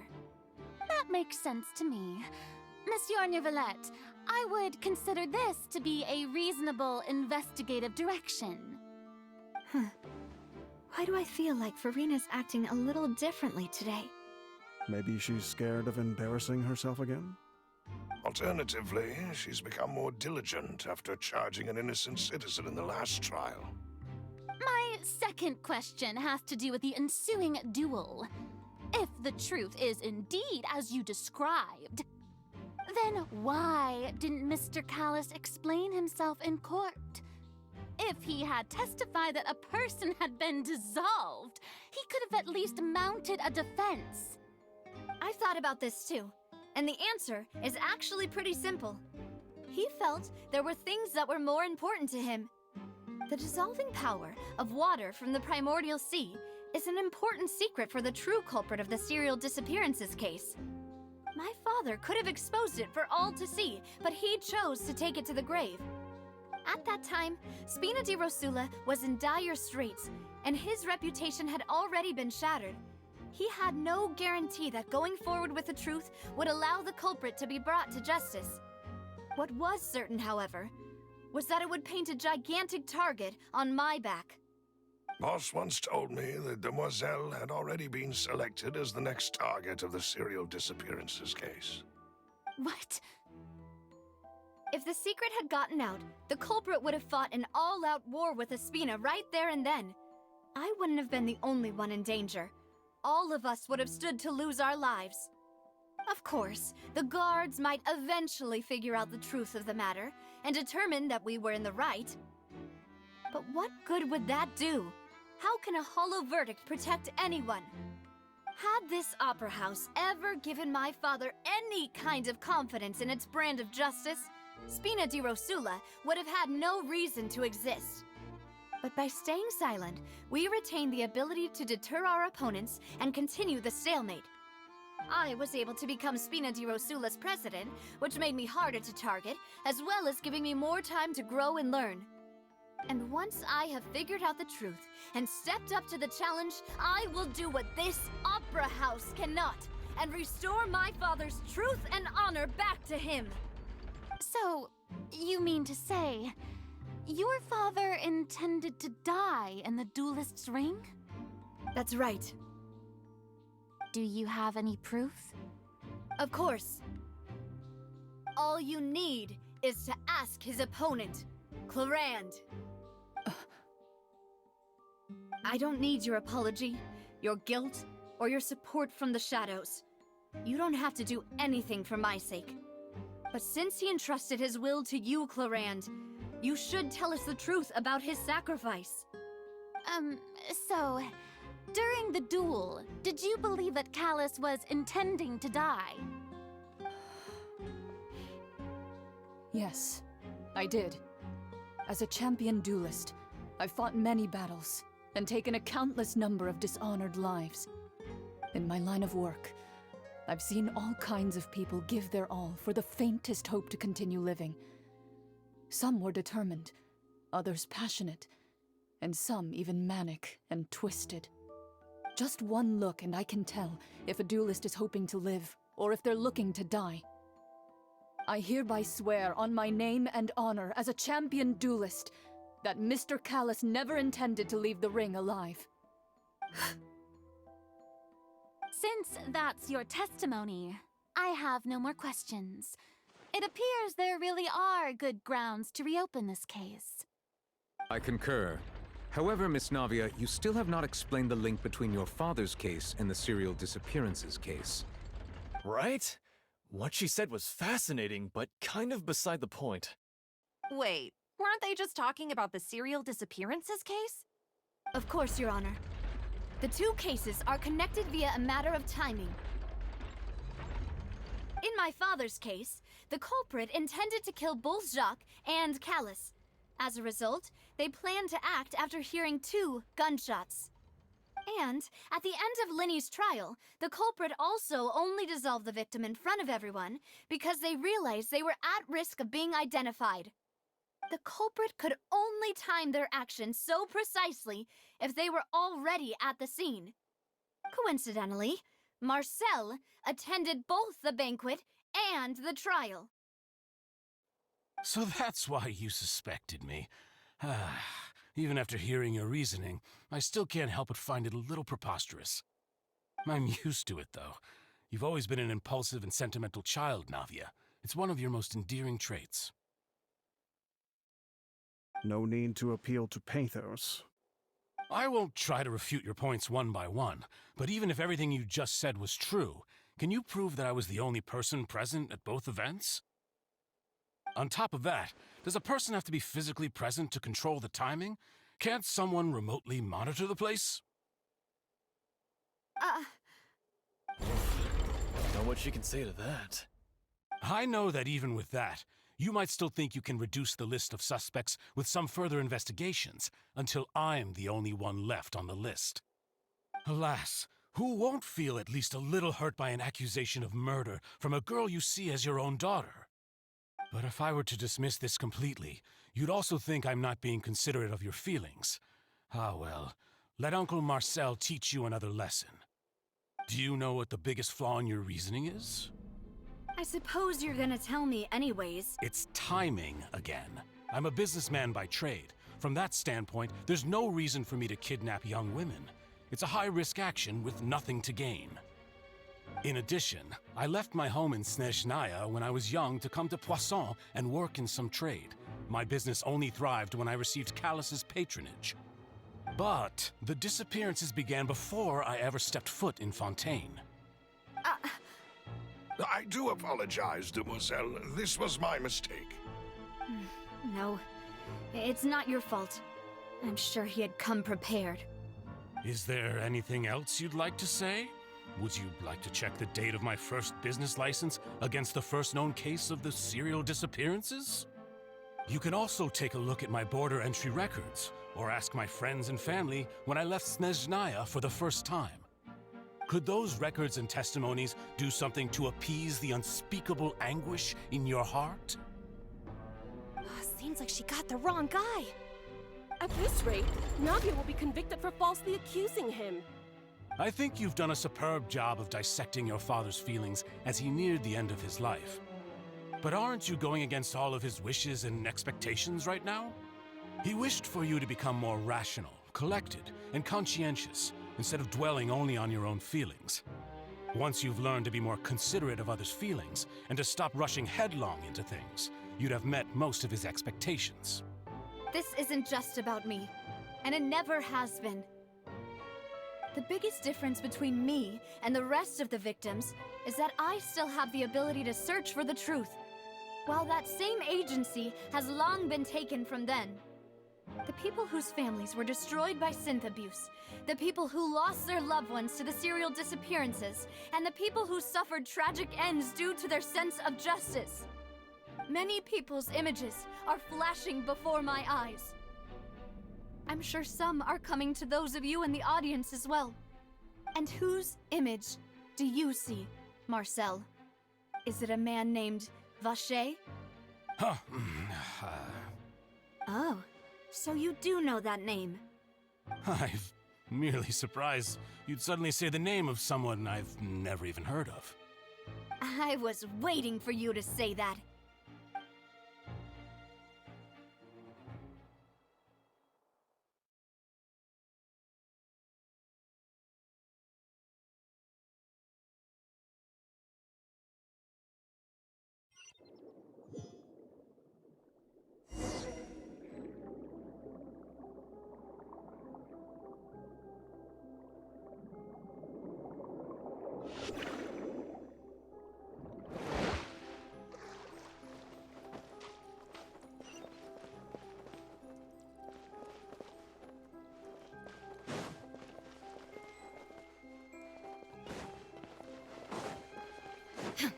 Illusion shattered! Allow me! One with nature. My apologies!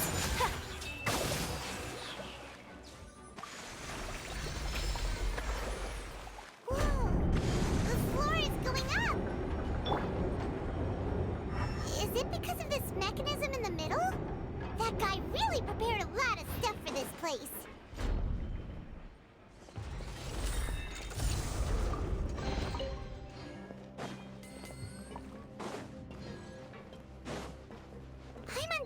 We need to go up, but Paimon doesn't see a way.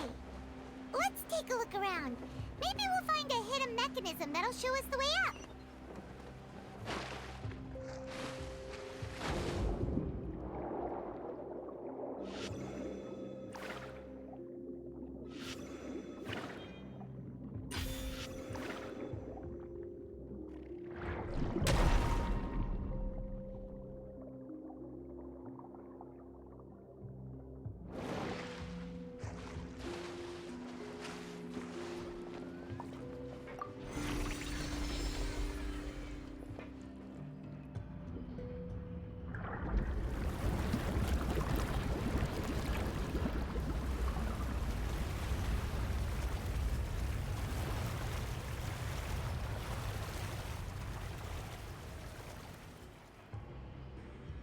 The water level is rising. Now we can swim to the top. But this is still a ways away from where we need to go.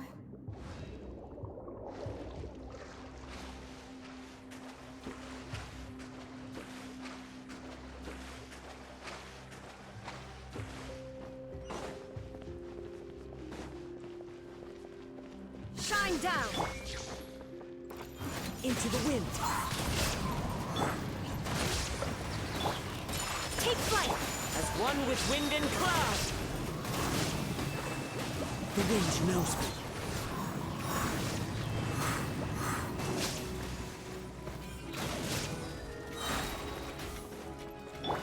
Whirling snow! One with nature.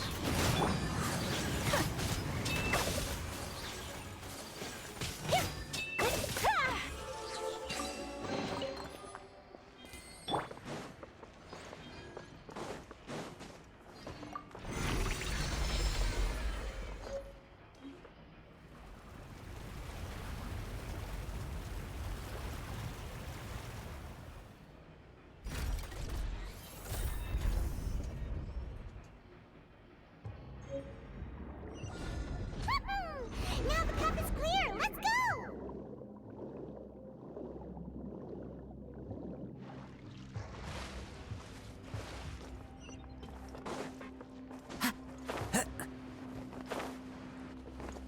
Follow the wind.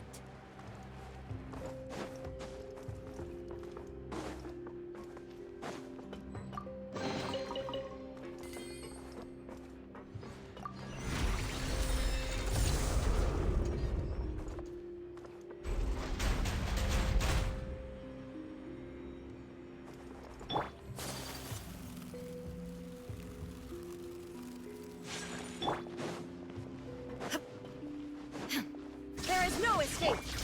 The wind knows. My apologies.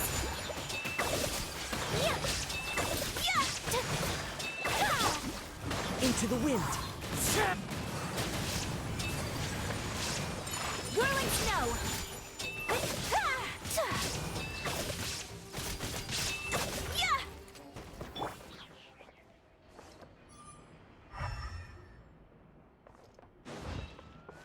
Time to go.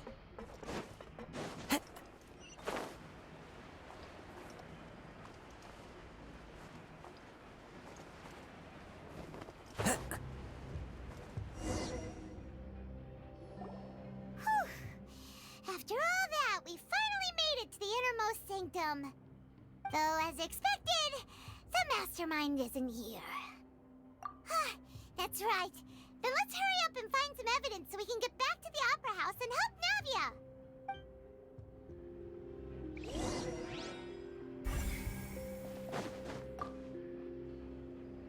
What's all this? Aw, it's a bunch of really cute things. Pink accessories, a hair tie, a necklace, even a makeup box. Oh, Paimon sees it too, but why are all these cute things labeled with different girls' names? Huh? You mean the girls from the serial disappearances? They were brought here? And then they were turned into water. And all the boxes of things, these names. That means... Oh, this is terrible!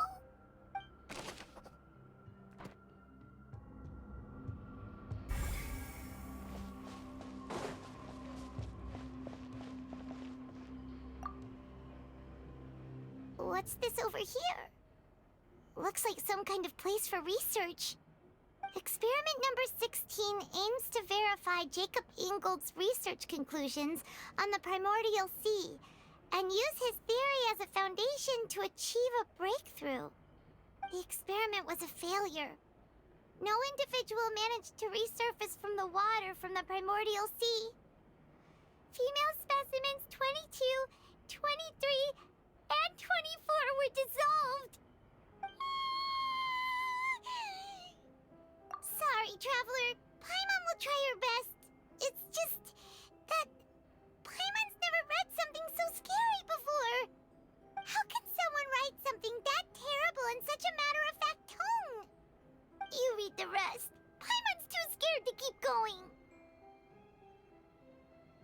So that's why he did all of these experiments.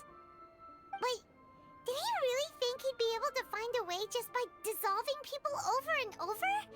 That's just insane! Huh? Isn't that the name you heard by the fountain? Paimon thought he was an eyewitness in the serial disappearances case. You mean Vache is the one who did all of these... experiments? So that's it! Vache was no victim, but personally took his lover and... No, that's not it either! If that's the case, why would he want people to resurface from the water? In any case, Paimon will write it all down.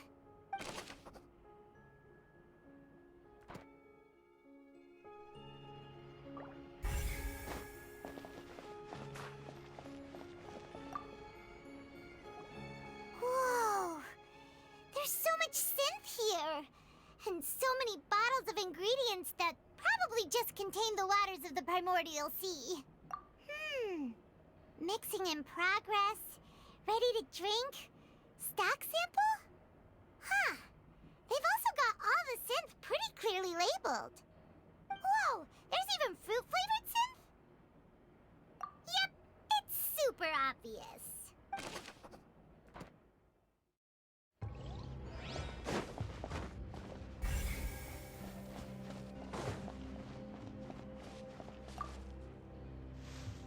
Oh, look! There's an important-looking basin over here, and it's full of water! That means this is where they make all the synth! And that special water is the main ingredient! If you dilute it with normal water, you'll get synth, but the pure stuff can dissolve a human! Paimon will take notes on this incriminating evidence.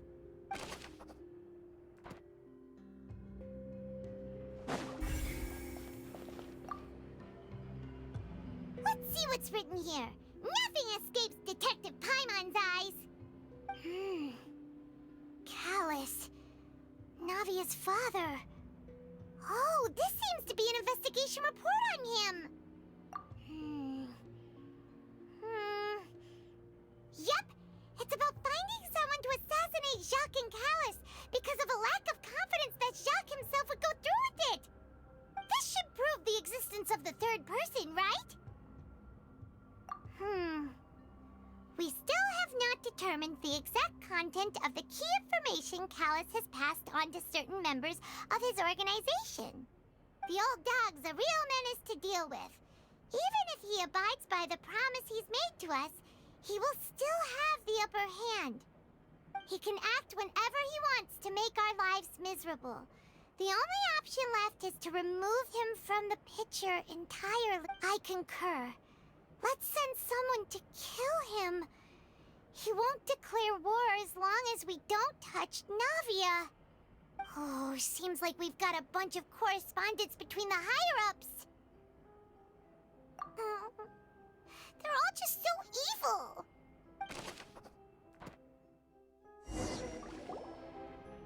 We've looked at almost everything here, and it seems like our theories were spot on. But... yeah, we haven't found anything that reveals his true identity. No wonder even Neuvillette wasn't able to find anything. Whoever it is probably destroyed everything to do with that name a long time ago. That way, even if we bring all this back to the opera, we won't be able to identify the true culprit. Sure thing. Paimon won't admit defeat to this guy either.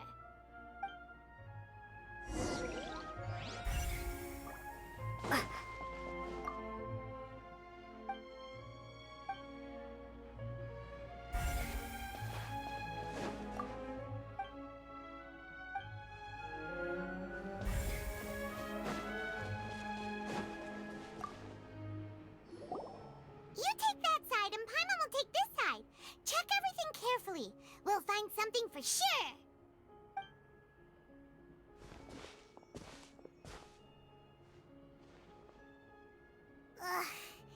Nothing at all. And Paimon can't even find snacks either. Whoa, really? Let Paimon see. Vignier. Isn't that Vache's lover's name? Then you found her diary. Let's see. Aw, it's just a normal diary chronicling their love story. She was so sweet, too. Oh, Paimon feels even worse for her now. So many! A whole page's worth! But they're all crossed out. Was she unhappy with all of them? The final name she decided on was Marcel. Wait, but Marcel's pretty old. Has this case been going on for so long that he's Vache and Vignier's grown son? Hey! Paimon still hasn't figured it out yet.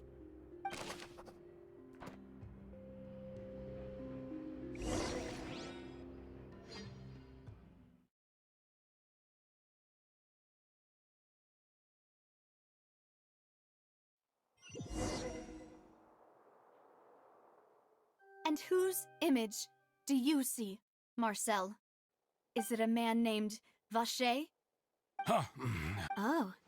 I was... Navia! We're back! As expected of my partner. I just knew you'd return in the nick of time. Just how often do you intend to flout the rules of this court? It's all right, Monsieur Neuvillette. Given their confidence, I expect they've found the crucial evidence.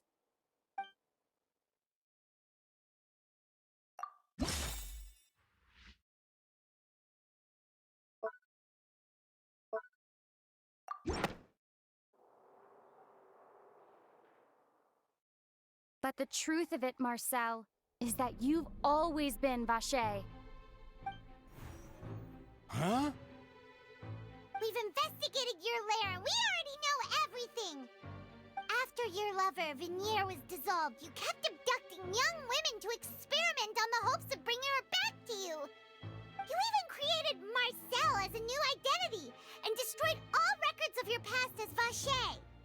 So that's it. Even the villains in opera performances rarely go that far. And with that, Marcel's motive has now been established. This information regarding your past also dismantles your prior timing defense. Well, Marcel, do you know where you went wrong? You fixated your gaze on the lover that passed away, instead of paying attention to the living people around you. So, you never noticed how we changed, or how we grew as individuals. You also never understood Boss's real expectations for his daughter. Or our determination to see things through. Your determination.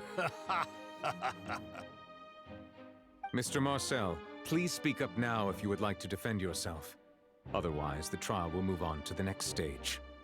Do you really think I wanted to do any of this? Pay attention to you? What for? Have you ever paid attention to me? Ever empathized with my pain?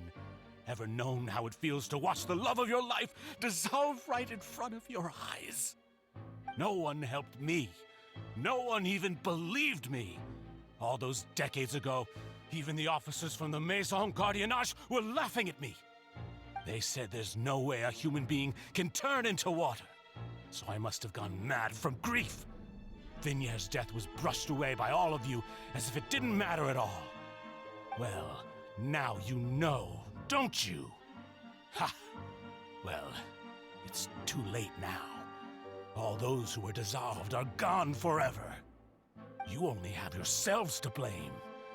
You set up this ornate opera house in pursuit of your so-called justice, your beloved drama, while turning a blind eye to the suffering of the people. Vignier is dead. We promised each other that we would always be together. Wherever she goes, I will follow. But I'm not from this blasted place, so I can't be dissolved, no matter what I do. Hey, is that water from the primordial sea that he's drinking? I can't dissolve! Can't dissolve! Can't dissolve! Do you all see? I can't go, I can't follow. So if I can't go where she is, what choice do I have but to try to bring her back? I did all of that, and in the end, that accursed Callus still got the better of me.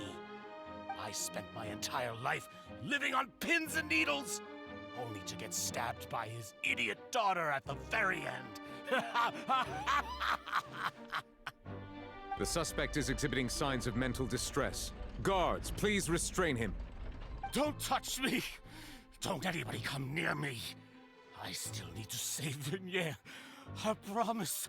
We made a promise. Vignere. Vignere! Please, Vignere. Don't think badly of me. All I want to do is fulfill our promise. At this point, the verdict of this trial is clear. With Mr. Marcel's conviction, the charges against Mr. Tartaglia no longer have any basis. Fine by me. I was in a bad mood, but after a show like that, I'm actually feeling pretty good. Traveler, please submit all the evidence you have collected to the guards, so that I might review and summarize the truth behind the serial disappearances case. The man now known as Marcel was originally named Vacher and worked as an adventurer with his partner and lover Vignere.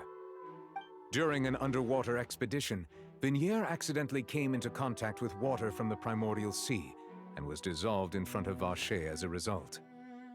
Vacher learned of the primordial water's existence through the work of others and began to kidnap young women for research, with the goal of discovering a method to restore Vignere back to life.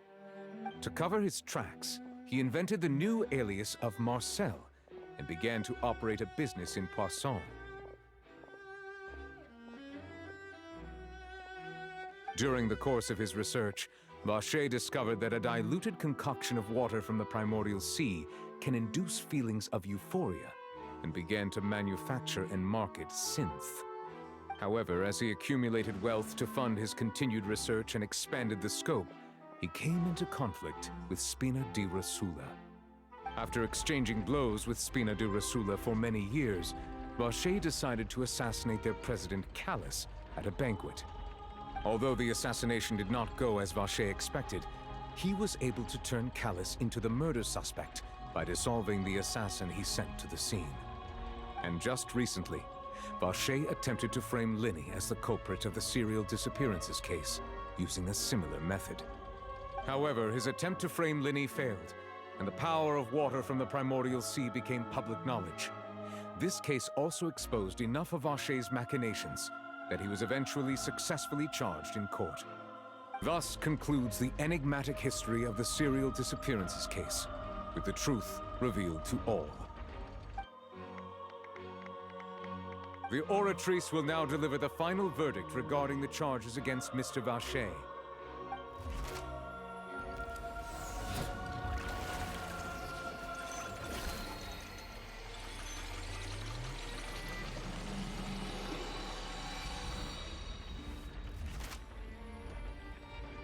According to the judgment of the Oratrice Mécanique d'Analyse Cardinale, Mr. Vacher is guilty.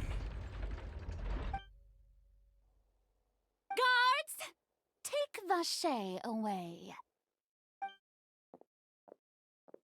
Good. It's what he deserves. With that, the serial disappearances case is over now. We really just witnessed history. Who would have thought the true culprit would be such a polite and well-spoken guy? Yippee! We helped Navia bring the bad guy to justice! He's hurt so many innocent people and now he's finally getting what he deserves! Huh? Are you okay? Demoiselle, you were absolutely brilliant. The day our late boss had always hoped for has finally come. You can rest easy now, knowing justice has been served. Yeah. It's finally over. It's all thanks to you guys. And my partner. See, Papa? Spina di Rosula's still doing well with me at the helm. Well now, hasn't this been a most delicious piece of drama? The villain has been caught, justice has been served, past wrongs have been righted, and it's a big ol' happy ending. Since it's been such a great show, I'll just let the false accusations against me slide. Either way, I've still got some business to attend to, so if you'll excuse me... Please wait just one moment, Mr. Tartaglia. What now? None of this has anything to do with me. According to court protocol, since this trial was initiated due to a charge against you, a verdict must also be made regarding the initial charge before the trial can conclude. Oh, come on. Is this really necessary? Haven't you already caught the real criminal? Isn't it time for side characters like me to exit stage left? Please respect the laws of Fontaine. This has always been the rule. All right, but this sure is a lot of hassle. All I need to do is stand over there, right? Let's just get this over with. Through evidence presented in the public trial that was just held, it has been established that Mr. Tartaglia has no direct connection to the serial disappearances case. The guilty party has been identified, and thus it is logical to suppose Mr. Tartaglia is innocent of the charges. We now turn to the Oratrice Mécanique d'Analyse Cardinale to render the final verdict on the charges. According to the judgment of the Oratrice Mécanique d'Analyse Cardinale, Mr. Tartaglia is guilty. What? Hey! That's not funny! Didn't you just say I'm supposed to be innocent? What's with this verdict? Is your justice machine malfunctioning? Huh? This has never happened before. The Oratrice actually returned a different verdict from the Chief Justice. I mean, have you ever heard of an innocent Fatui Harbinger? Do you think the Oratrice might have just convicted him on general principle? But weren't the charges about the serial disappearances case? No matter what else he's guilty of, it shouldn't affect the verdict in this case, right? The judgment of the Oratrice Mécanique d'Analyse Cardinale is, by law, the final verdict of the court. We must accept the guilty verdict. Guards, please take the suspect into custody per court protocol.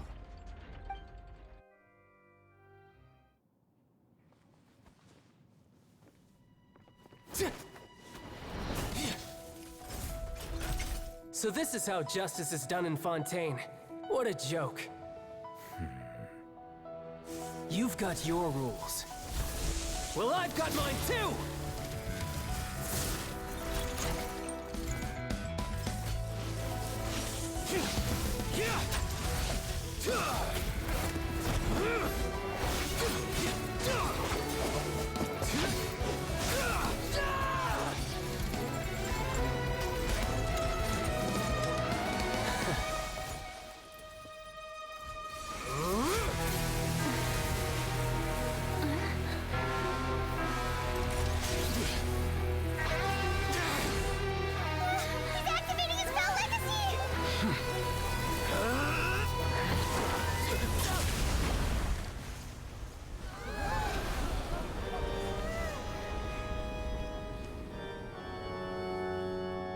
I am sorry. If you have been wronged, we will find the truth. But the rules of the court must be upheld.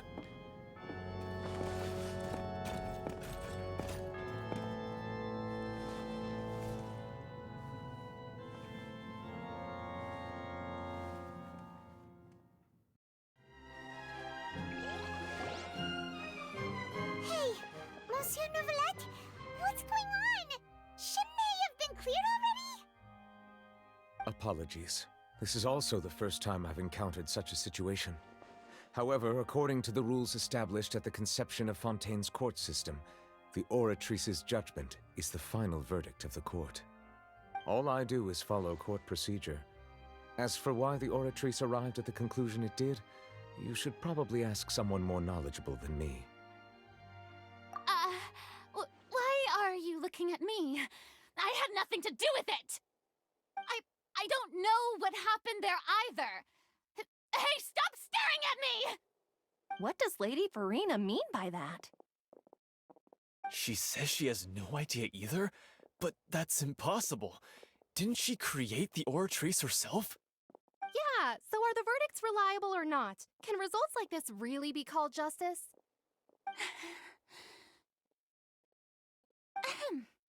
My dearest citizens, did you really think we'd allow an incorrect verdict to be handed out in this court? Did you really believe that the judgment could be mistaken or be the result of some sort of random mishap? Don't tell me you thought even I had been blindsided by the Oratrice's result. But the way she looked just now, it was pretty obvious she had no idea what was going on. However, given the state of things, I shall give you an explanation. Everything that just took place, including my supposed shock and bafflement, was a part of an elaborate performance, with every action meant to stir up drama and excitement. And, of course, for every performance, there is a script. Everything has unfolded exactly as I expected from the very beginning.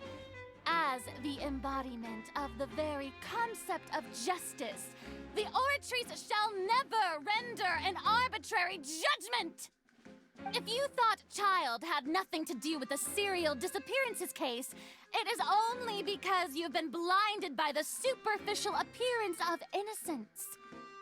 Everything he's done, not to mention the danger he poses, are beyond ordinary comprehension and completely unforgivable! All shall be revealed in time. You will come to understand my noble intentions, as well as the absolute correctness of the Oratrice's verdict.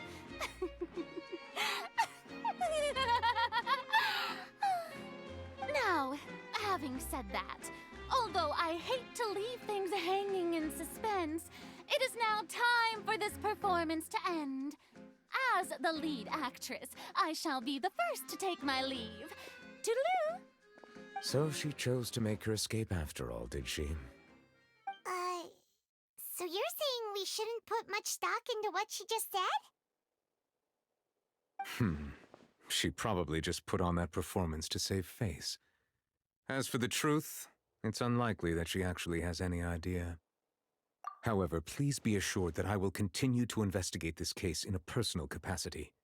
Just as I promised, if the judgment has been incorrect, we will do our utmost to clear his name. All right. Even though we feel pretty badly for him, we'll take your word for it for now. After all, he's done plenty of bad stuff, so he should have known he'd go to prison someday, right?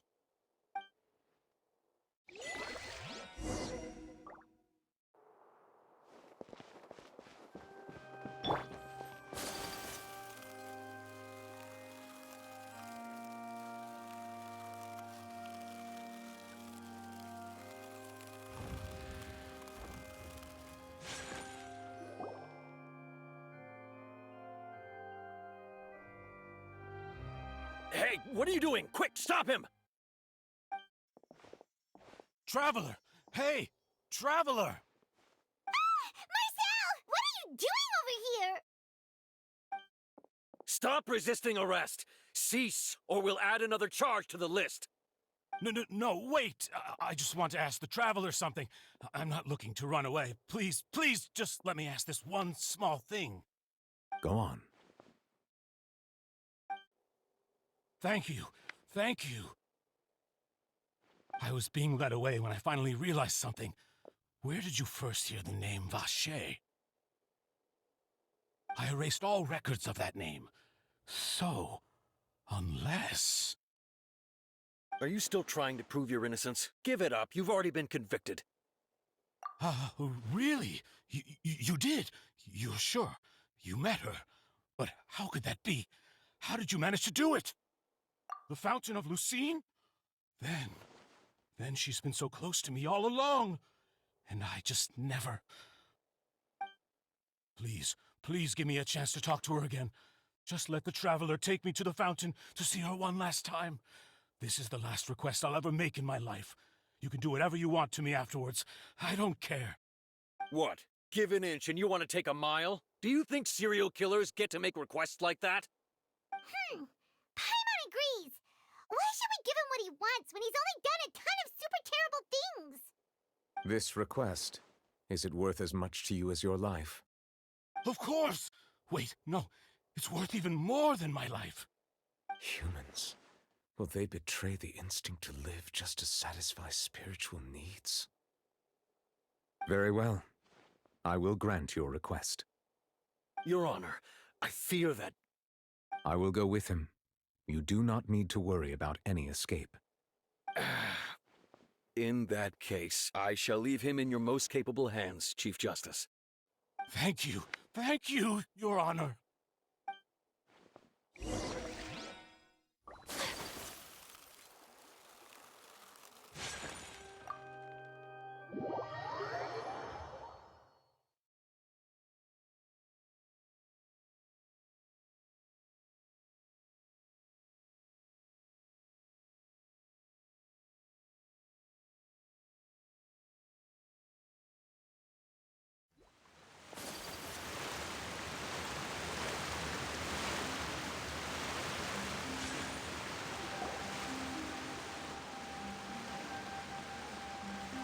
Is this the place?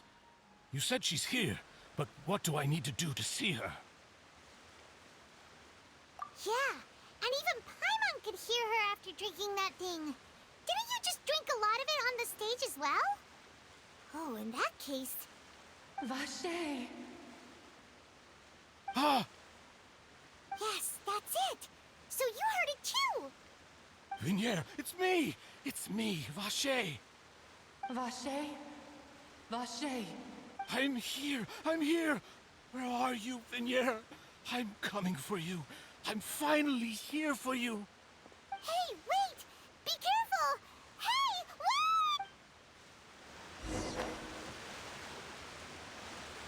wait! Vignier, is that you? It's me, Vache! Vignier! Vache? Why did you come? Didn't I say? You don't need to look for me. You look a lot older than I remember. How long has it been? It's been more than 20 years. I've suffered for over 20 years since the day you left. All this time, only the thought of bringing you back has kept me alive. Nothing else mattered to me. I must be dreaming.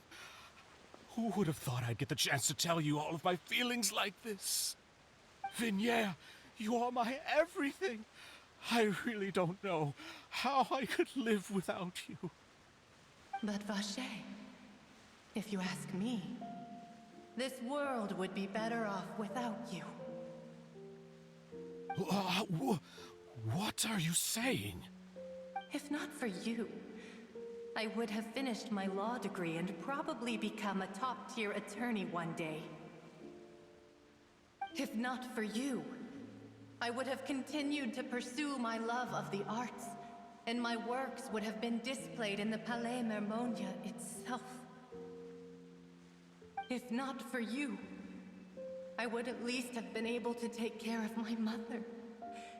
And she would not have grown old and died alone, with nothing but the tears on her cheeks. It's all because of your selfishness, Vache. It's all because of you. Wait, you are not Vignier. Who are you? You're right. I am not Vignier. I am the sacrifices. Every woman who died by your hand, as our bodies dissolved, our consciousnesses flowed back to the primordial sea. Our thoughts circulated endlessly within the primordial sea, and we were no longer individuals. But we became one, just as streams of water come together in the sea. I'm Cressy. I'm Lemony. I'm Azine. The only one I am not is Vignier. Why? But then, where is Vignier? She doesn't want to see you anymore. Every tendril of her consciousness is avoiding you. This is what you get for your selfishness. Your selfishness robbed us of our lives and our futures. You said time and time again that you'd do any and everything for her. But did you ever consider whether she'd want to see you do the things that you did? If she would despise you for what you became?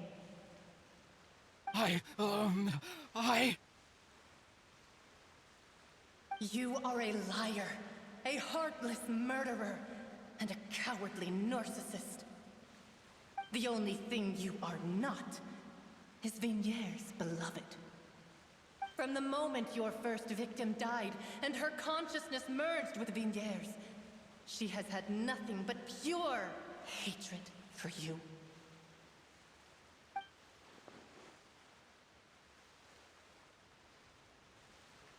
No! Yeah! She can't hate me. Let me see her, please! Have mercy! You still don't understand. When I said don't look for me, that came from the real Vignier. She really doesn't want to see you anymore. But on top of that, she also said that because it's her final drop of pity for you. She said that because she knew that if you did come here, we will show no mercy to you. Vache. Vache? Vache. Vache. Vache. Vache. Drown.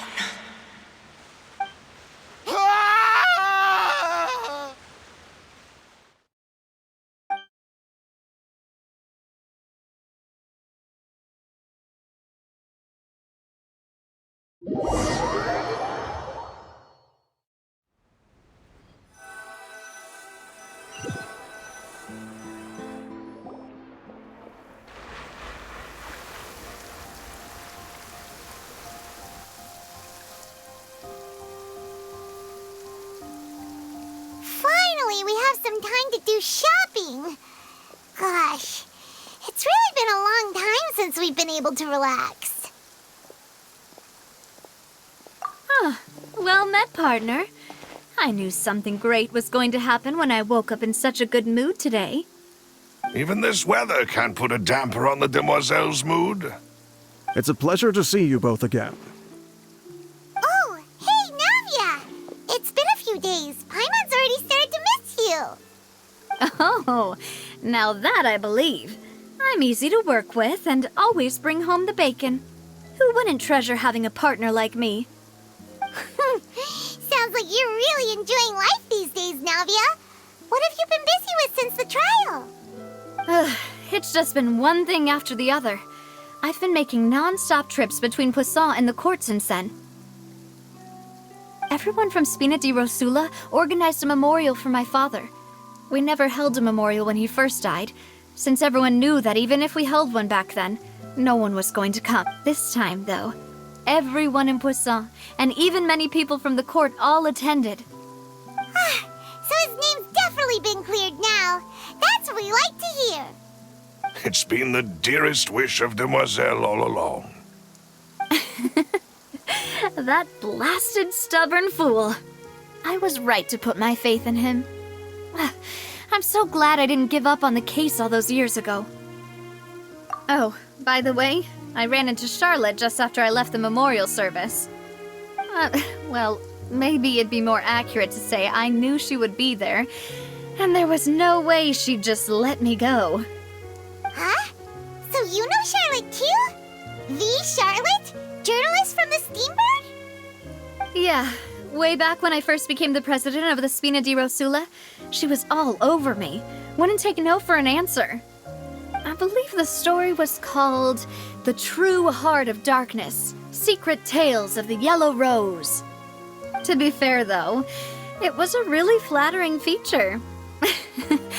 So, we've been on pretty good terms ever since. She was trying to lean on our friendship to get me to do an exclusive piece on the serial disappearances case. Oh yeah, she told us about that. She's always been super interested in that case, so now her wish has finally come true too.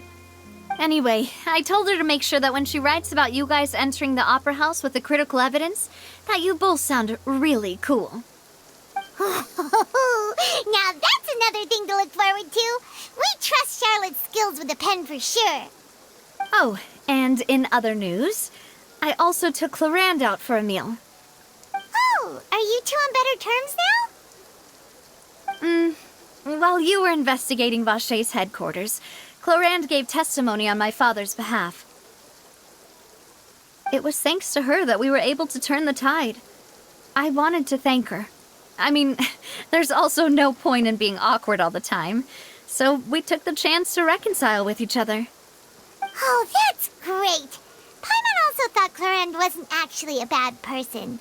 It's always good to have more friends. Anyway, now that the case has finally been solved, perhaps it will slowly begin to fade from the public consciousness. Oh, actually, there's still one last thing I need to do. What is it? I should pay a visit to my father's grave and tell him the truth of what happened, as well as how it all ended.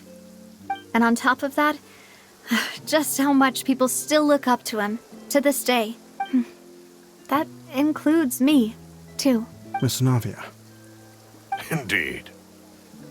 We want to go too. We also think Callus is a really admirable person. Sure thing. I'd like you two to share the moment with me. After all, without you, there might not have been such a positive ending. And in that case, everyone, let's be off. Considering the recent weather, we'll be lucky if we can reach Poisson before dark. Yeah, you're right. It's been raining non-stop for a few days now.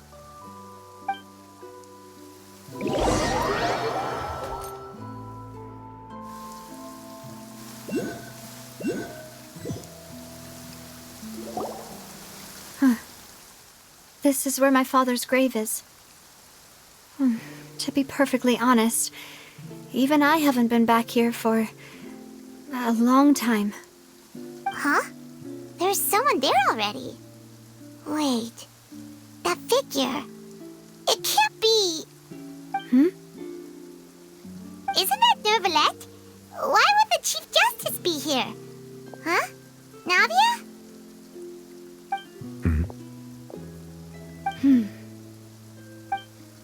My apologies. I should have asked before coming to pay my respects. Don't say that. Sorry about that. Oh, I was trying to say there's no need for you to apologize.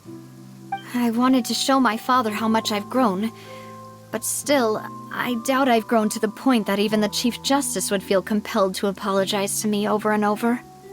In that case, I will stop apologizing for now.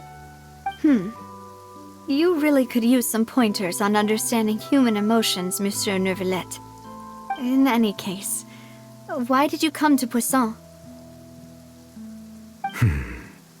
Well, ever since that day, I've been turning a question over and over in my head. Just what is justice anyway? There was once a time when I didn't want to believe that there could be anything more important to humans than life itself. Oh, rather than that, it's probably more truthful to say I didn't believe humans were capable of resisting the most basic instinct of living things. That they could rebel against their own nature, or consider certain things to be more important than their own lives. Which is also why I didn't stop your father from beginning that fateful duel. I believed that a truly innocent man would never throw away his life like that. That there was nothing, should have been nothing more important than one's own continued survival. But Mr. Callus proved me utterly and decisively wrong. If not for his sacrifice, the serial disappearances case would have remained unsolved to this day. Mr. Callus made the choice he did for his daughter, for his associates, and for many people completely unrelated to him. And in the end, from a certain perspective, one could say that he did it all for the sake of justice. A justice that's higher than life itself. So, you asked me why I came here. I just wanted to say my apologies to Mr. Callis in person. I should have noticed all of this much sooner.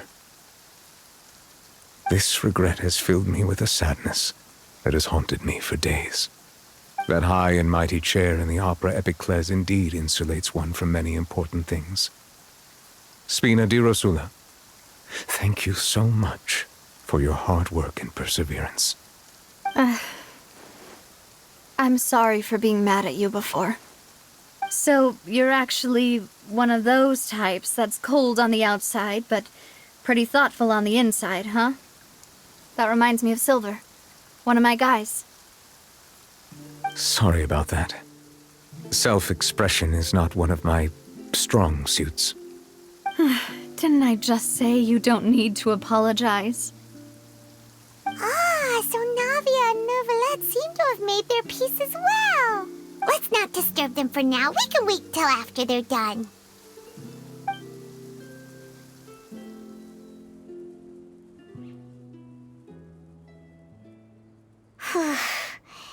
Paimon's never paid respects at someone's grave before. Did Paimon do anything rude there? Huh? Oh, Paimon didn't know that was a thing. But Paimon doesn't know what she would do if she can't fly. Oh no. Paimon hopes Miss Navia won't be too mad. Anyway, Neuvillette is still standing around there. It's not often that we can catch him alone like this, so why don't we go talk to him for a bit? If we can't...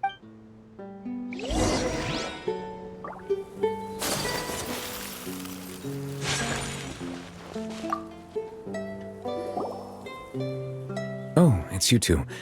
Did Miss Navia invite you to come pay your respects to her father? Mm-hmm. We ran into Navia on the streets today, so we just followed her here. I see. Then is there something that I can help you with? Well, it's pretty hard to run into you like this, since you're usually super busy. So we figured we could try to ask you a few questions, if that's okay. Please feel free. Though outsiders, you helped us solve one of the greatest mysteries in Fontaine, and it would be my pleasure to return the favor.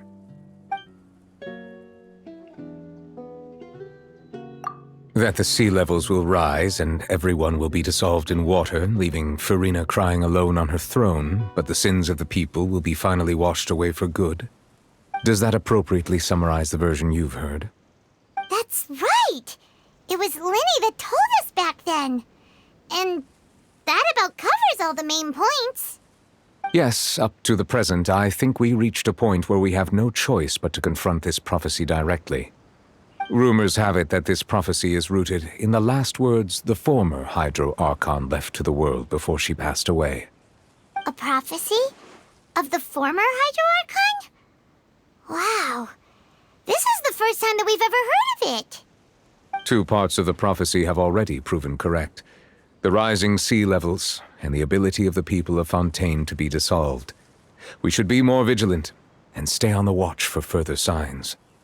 Speaking of the prophecy, Farina has also always taken it quite seriously. Indeed, she has been collecting information and intelligence from across Tevat for this purpose.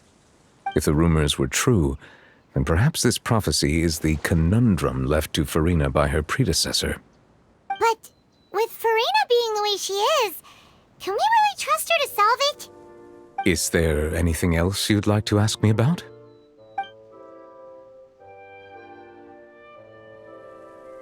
So, at court, the bad guys referred to that special water as water from the primordial sea, but what is it really? Truthfully, that name is already quite accurate. I can only surmise that Vacher and his ilk only learned of its nature and existence after extensive research. There used to be a special sea on the surface of this planet. The nature of its seawater was rather different from that of the sea we know today. Most of Tevat's life forms were first born in that special sea. You could say it nurtured much of the life on this planet. Huh. So it really was where everything began. It makes sense to call it primordial then. But today, the primordial sea no longer exists on the planet's surface. What Vache discovered must have been some kind of special case, or a remnant from a truly ancient age. Huh. So that's how it is. Oh, you really know everything, Monsieur Neuvillette. But if that's the case, then why would people, at least people from Fontaine, dissolve in that kind of water? Indeed. Why would the primordial sea, which was known to engender and nurture life, suddenly reverse itself and devour life instead? To be frank, that also doesn't match my understanding of this world and its laws. There must still... Is there anything else? My apologies. My investigation has still not reached its conclusion. However, I still believe the judgment of the Oratrice was not rendered arbitrarily. But you also said you thought he was innocent. For many years, I have been quite aware that the Oratrice does not simply mechanically repeat the verdict that I give on each case. As a divinely created mechanism, the people's unified faith in the concept of justice is integrated into it. Not only can it produce the incredible power of indemnitium, but it likely also possesses other traits, such as self-awareness. Which is all to say, I have been prepared for a situation like this for a long time. Huh. So when Lenny told us that he heard a human voice from the room where the Oratrice's core is stored... I was not aware such a thing had occurred. Perhaps that could serve to prove my conjecture. I will add that to the list of items to investigate. In any case, I am inclined to believe that the Oratrice does have a methodology all its own. We just do not have enough information. Based on Farina's reaction, I doubt even she had any idea what was going on. She managed to bluff her way through it, though, with her time-tested twin tricks of bravado and drama. While we do intend to get to the bottom of this, for now, we regret to say that the Fatui Harbinger will just have to bide his time in the fortress of Meripede. If we did incorrectly convict him of crimes he did not commit, we will most certainly compensate him to the fullest extent allowed by the law. If you ask Paimon, the only compensation he'll want is a no-holds-barred fight with you. Is there anything else you'd like? Your sibling, another blonde-haired traveler. I'm sorry, but I've never seen anyone who matches that description. If he ever stepped foot in Fontaine, I'm sure he followed our laws to the letter, and had no reason to appear on the stage of the opera Epiclese. Is there anything else? Very well. It was my honor to provide you with what answers I could. I very much... It will soon be time for me to leave this blissful tranquility behind, and return to Palais Memoria. You really are super busy, Monsieur Neuvillette. Paimon thought you only came here to pay your respects today because you had the day off. Crime and villainy do not have the day off, and so justice must work around the clock as well. This is merely the nature of a justice's work. All right, you've got a point. Huh? Paimon just noticed that the rain has stopped.